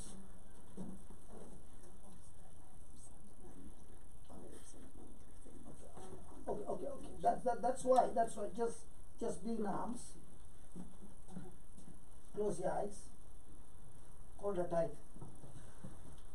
And believe that Jesus hugging you. Okay? Yes. And talk to Jesus all that you have gone through. Father, in the name of Jesus, Father, in the name of Jesus, you are the same Jesus yesterday, you are the same Jesus yesterday, today, and forever. and forever. Walk into her past, Walk into her past, all that she went through. all that she went through. Right now, She makes a decision makes a decision to forgive to forgive everyone everyone who has hurt her. who has hurt her. Lord Jesus, Lord Jesus, I thank you for your grace. I thank you for your grace. I thank you for your strength I thank you for your strength that is flowing into her, that is flowing into her, destroying every stronghold destroying every stronghold of bad memories, of bad memories, sad memories, sorrow, grief, bitterness, offense, destroy it. Destroy the spirit of rejection. destroy the spirit of rejection. Oh yes, you rejection. Rejection. Get out of her. Get out of her. Right now. Right now. In the name of Jesus. In the name of Jesus. My dear sister, My dear sister, we love you. we love you. We love you. We love you. Receive the love of Jesus. Receive the love of Jesus. The spirit of rejection has gone out of your body. The spirit of rejection has gone out of your body. Heavenly Father Heavenly Father has accepted you. has accepted you. You are a child of God. You are a child of God. You belong to heaven. You belong to heaven. Satan, Satan, you have no more power, you have no power, no more place no place in her life. in her life. She belongs to Jesus. She belongs to Jesus. She belongs to Jesus. She belongs to Jesus. She belongs to Jesus. She belongs to Jesus. She belongs to Jesus. She belongs to Jesus. Thank you, Lord Jesus. Thank you, Lord Jesus. Our body Her body belongs to you, Jesus. belongs to you, Jesus.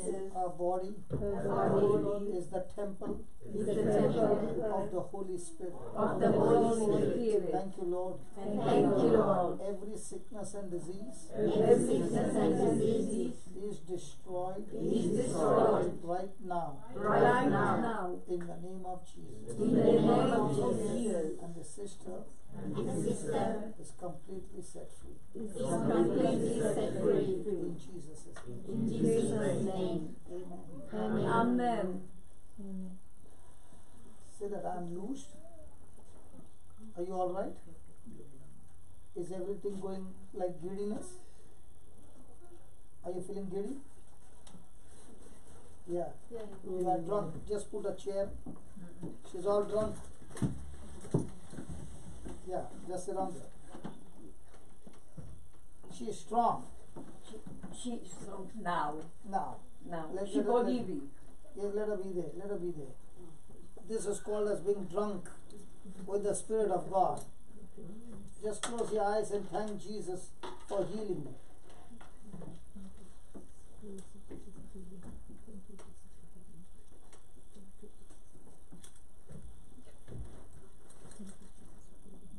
Thank you, Jesus, for healing. Monica, your friend is completely healed. I believe it. I know. Congratulations.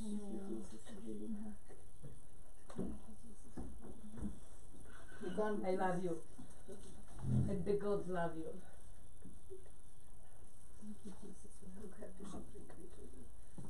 Yeah. Thank you, Jesus.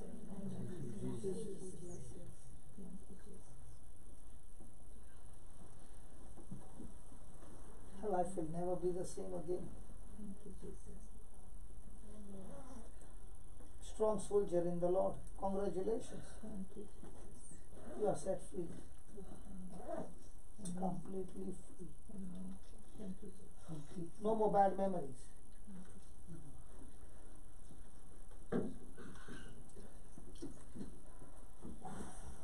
Everything gone. Now you're laughing. I don't understand. One time you cry, next time you laugh. It's gone. It's gone. Hallelujah. Hallelujah. Monica. Hallelujah.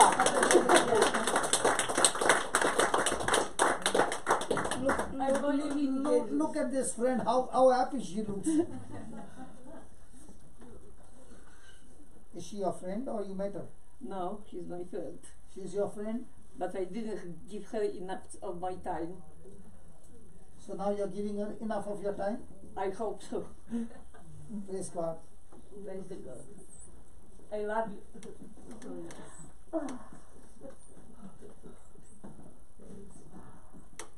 How's loving?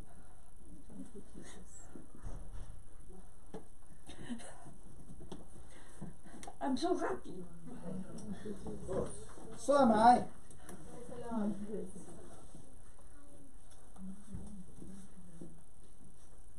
Now what if we had to shut down at 1 o'clock and go back home? Was it worth waiting? Yes. Is heaven rejoicing now? Yes. You know, in heaven the feasting has already begun. So we will also feast now. Yes. Okay, brothers now. Come, brother. Yeah, tell me what's your problem? Well, I've been a diabetic for the last 18 years. Okay. I'm taking insulin injections now. My pancreas is not generating enough insulin. Okay. I have to take injections in my eyes for the next 6 to 8 months because there's swelling and there's bleeding in my eyes. My circulation is not very good because the small blood vessels are not carrying enough. Okay, now you can go. I will take this case. Is that okay? Yeah, now. Now let's be honest. With all that you went through, how many times in your mind is your mind full of the symptoms? Yes, all the time. All the time. All the time you are thinking about the symptoms, speaking to your wife about the symptoms. Wife, no? Yes.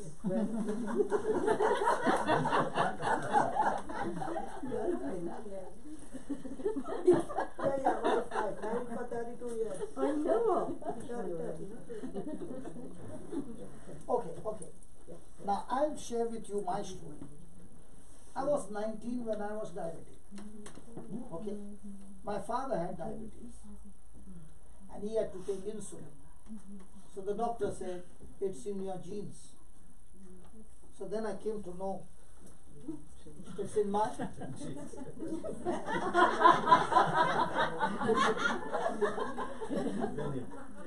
Okay. So I believed up to 33. Okay. But at the age of 33, when I met the Lord, I read a scripture in 1 Peter 1:23. Christian, can you help me please? 1 Peter 1:23, and then we will ask him a question. Sister wife, Can I ask him some questions? No problem.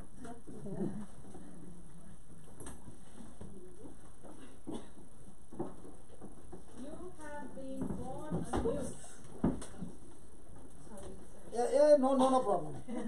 You have been born anew. Now, you are born old, and there's old born and new born. Okay, then. Not of perishable, but of imperishable seed. So there is a perishable seed and there's an imperishable seed. Okay, then. Through the living and enduring word of God. So now, do you believe you were born from your mother's womb? Yes. Yes.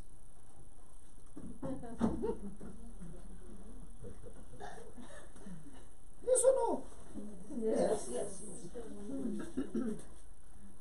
So, we were all born from our mother's womb, and our mother and our father were not perfectly healthy. Yes. My father had problem with diabetes. So that was inherited in me. But there came a time where the Bible says, I am no longer born from my mother's womb, but I am born from the Father's womb of heaven.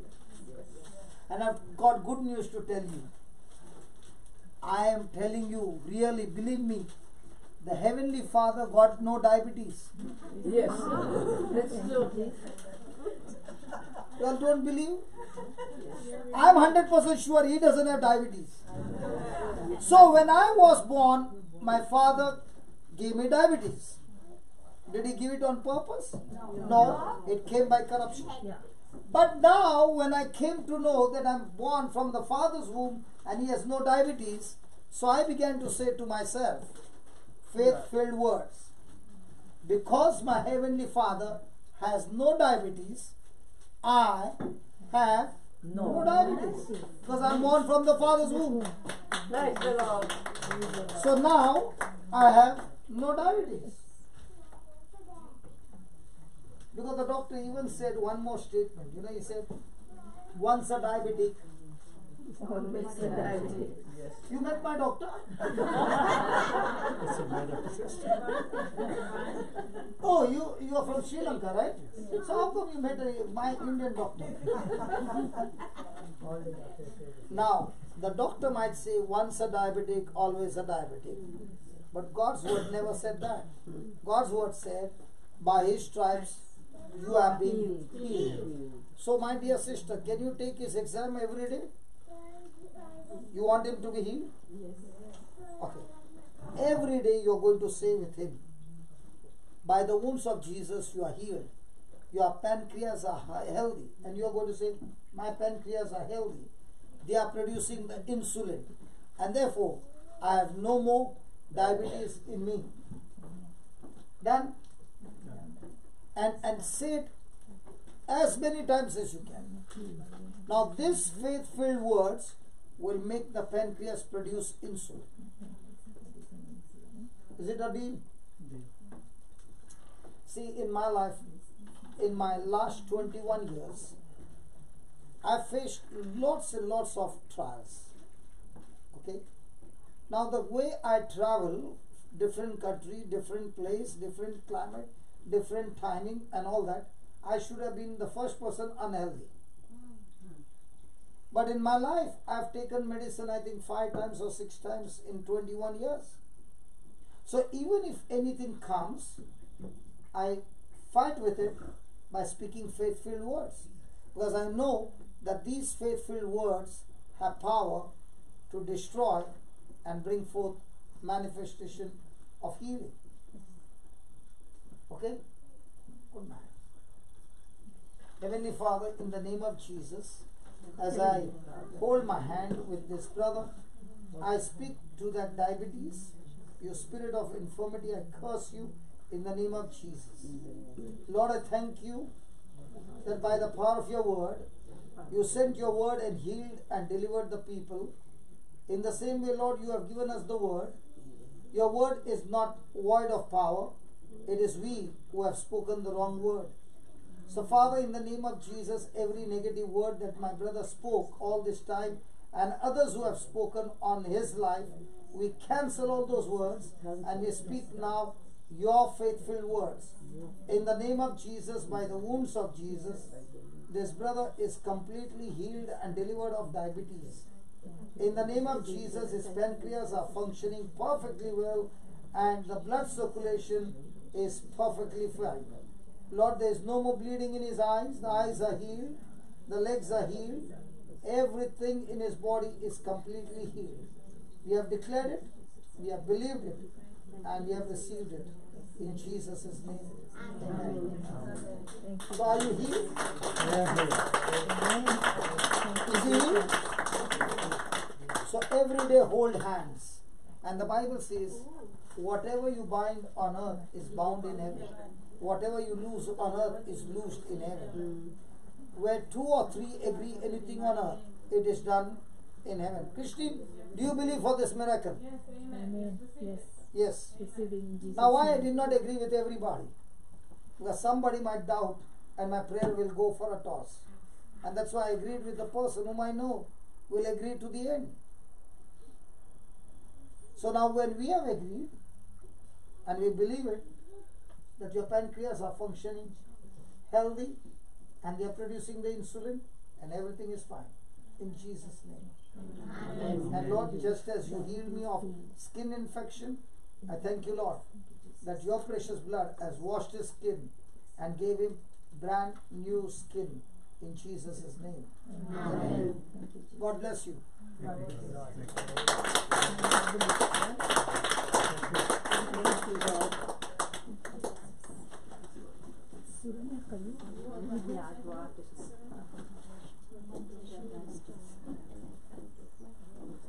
That's all?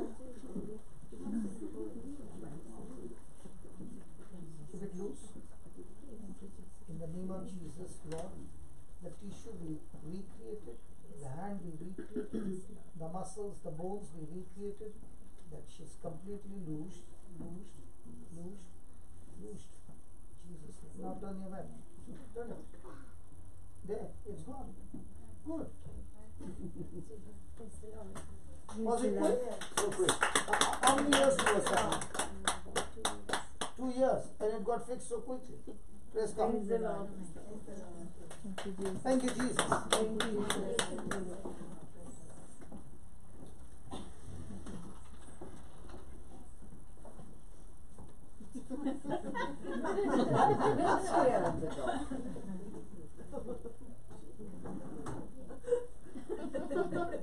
Why is she not talking? But she was talking because I was not asked to talk. Oh, okay.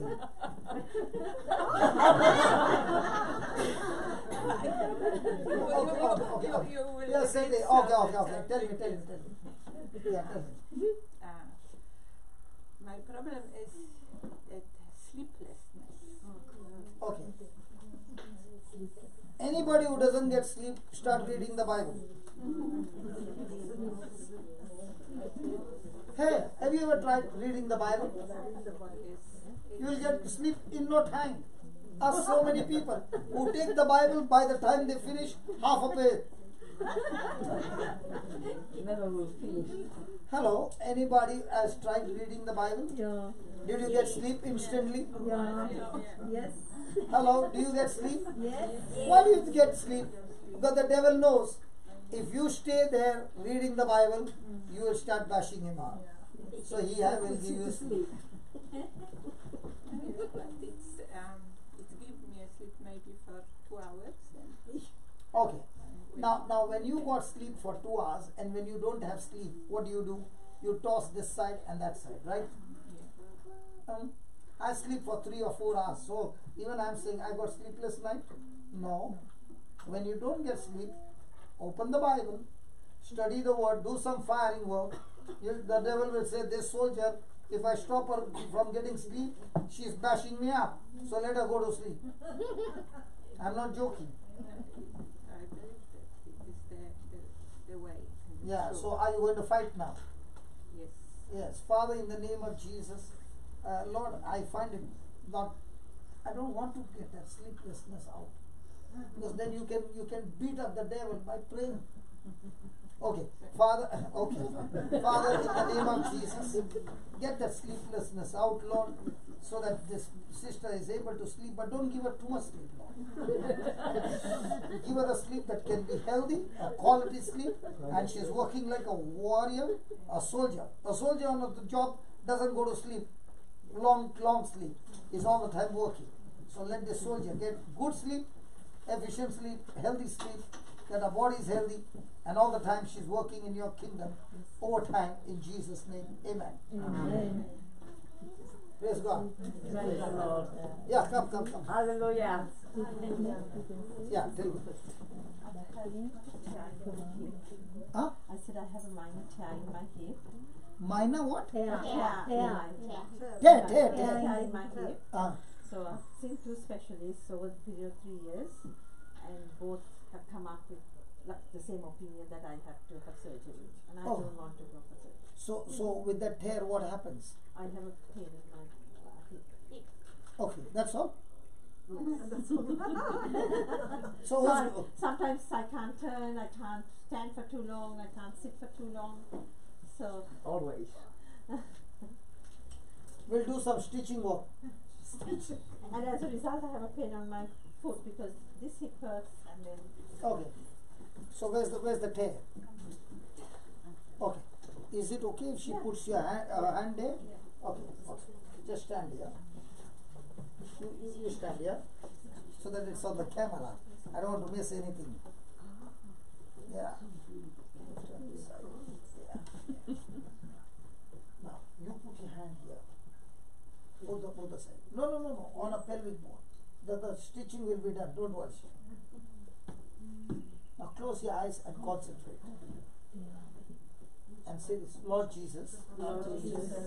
I thank you. I praise you. As these hands are laid. On the pelvic bone. Lord. In your name, Jesus. Let all the bones be aligned now. Bones be aligned. In the name of Jesus. Go back. To your rightful position. In the name of Jesus. Now. The muscles. Tendons. Ligaments. Cartilages. Nerves. Be recreated. In the name of Jesus. The tear. Be recreated. That there is no more corruption. No more damage. In that muscle. I thank you, Lord. For healing. And recreating. The muscles. Completely. In Jesus' name. It's done. Say that, it's done. In Jesus' name. Now begin to do what you could not do. Is the pain there? No, it just comes on and on. Okay, now start giving some energy, some angle where you used to get that pain. Yeah, try.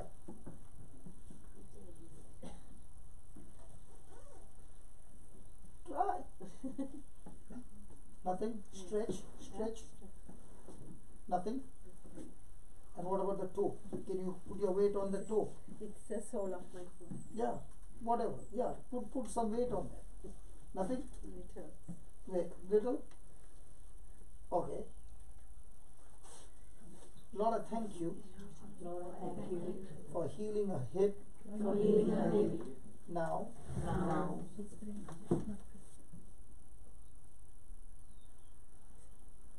Thank you, Jesus. For your love. That is flowing into her. Has taken away our worries. Our cares. And set her free. In the name of Jesus. Every stronghold of fear. Be broken now. Thank you, you, Lord. Thank you, Lord. You have set her free. You have set her free. Amen. Amen. Now check. Do you carry a lot of worries? I don't know you. I've never met you. I'm asking. All the time worried? Yes. Well, that's what he says. That this thing is because of worry. That's why he stopped me. He said the root is the worry, and that's why she's going through all this. Have I met you before? No. But have we spoken? No. So when I was praying for the leg, he said stop, and he said that's not the problem. The problem is her, in her mind she's all the time worried. From today the Lord is healing you of worry. Lord, I thank you that as I hold her hand, Lord, your anointing flows, and Lord, you break every work of Satan that is torturing her. In the name of Jesus, I break your power now in the name of Jesus, and she is completely released. Lord, I thank you that every kind of fear is gone out of her, and you have set her free, completely free. In Jesus' name. Amen. Amen. From today, the Lord is giving you extreme power to study the word. A time is coming when you will be standing like this and speaking the word. Amen.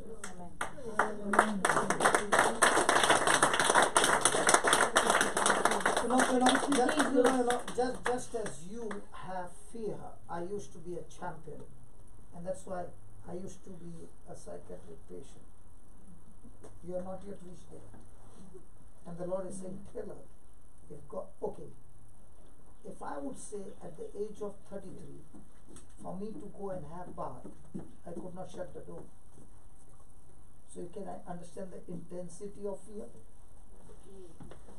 Are you following? And that, the Lord healed me, and today I'm doing this work. You get palpitations. Good. So study the word and life will become beautiful. Thank you, Jesus. Praise God. None of the toes. Hallelujah. Hallelujah. Good. Husband is very happy because your toes are should get you massage her legs. You cheeky. Brother, can you pray for a person who's not here? Yeah, surely. Go. Yeah. I don't have the picture for my grandson. His birthday is today, so special. That's why when I came, I thought, oh, it's a good opportunity. My dear friend invited me. So you came because of the birthday? Not because of the birthday. It's an opening for me too. Praise So God. that's Father, in the name of Jesus, I not only pray for her grandchild, but everybody's children, grandchildren, everyone, oh Lord. We speak God's spoken word upon each one of them. We cancel every negative word that we saw, experienced in their life. Father, destroy every negative word that has come from outside regarding the children and the grandchildren and the generations. In the name of Jesus, we release your anointing upon all these children and the grandchildren and generations, Lord. Your anointing removes the burden and destroys the yoke of the devil. And we thank you, Father, that every yoke of the devil has been destroyed and your anointing has brought life in abundance. In the name of Jesus. Thank you, Lord. We declare that they are mighty men and women of God, powerful warriors in your kingdom, mighty evangelists, shaking the nations in Jesus' name. Amen. They are all blessed with good health, free from accident, free from sickness and disease, and blessed with academic anointing, that they are doing very well in their education and in their jobs and in every area of their life. They are the head and not the tail. In Jesus' name. Amen. See, because of your request, everybody's children got blessed. Amen. Praise the Lord. diagnosed with schizophrenia, and the doctors gave him antipsychotic medication, and the side effects of that medication has now caused him, he cannot move at all. He's Father, in the name of Jesus, I not only lay hands on this brother, but every brother and sister and every member of the family. Lord, especially those who are in depression. Send forth your laborer, O Lord, so that your word is preached and people are set free from depression. Your word heals, your word delivers. Touch this brother wherever he is. And Lord, your word says, even if we have taken deadly poison, it will not harm us. Father, destroy that poison in his body, destroy those chemicals that were injected, and bring recovery and restoration in his mind, in his body, and in his life. In Jesus' name, amen.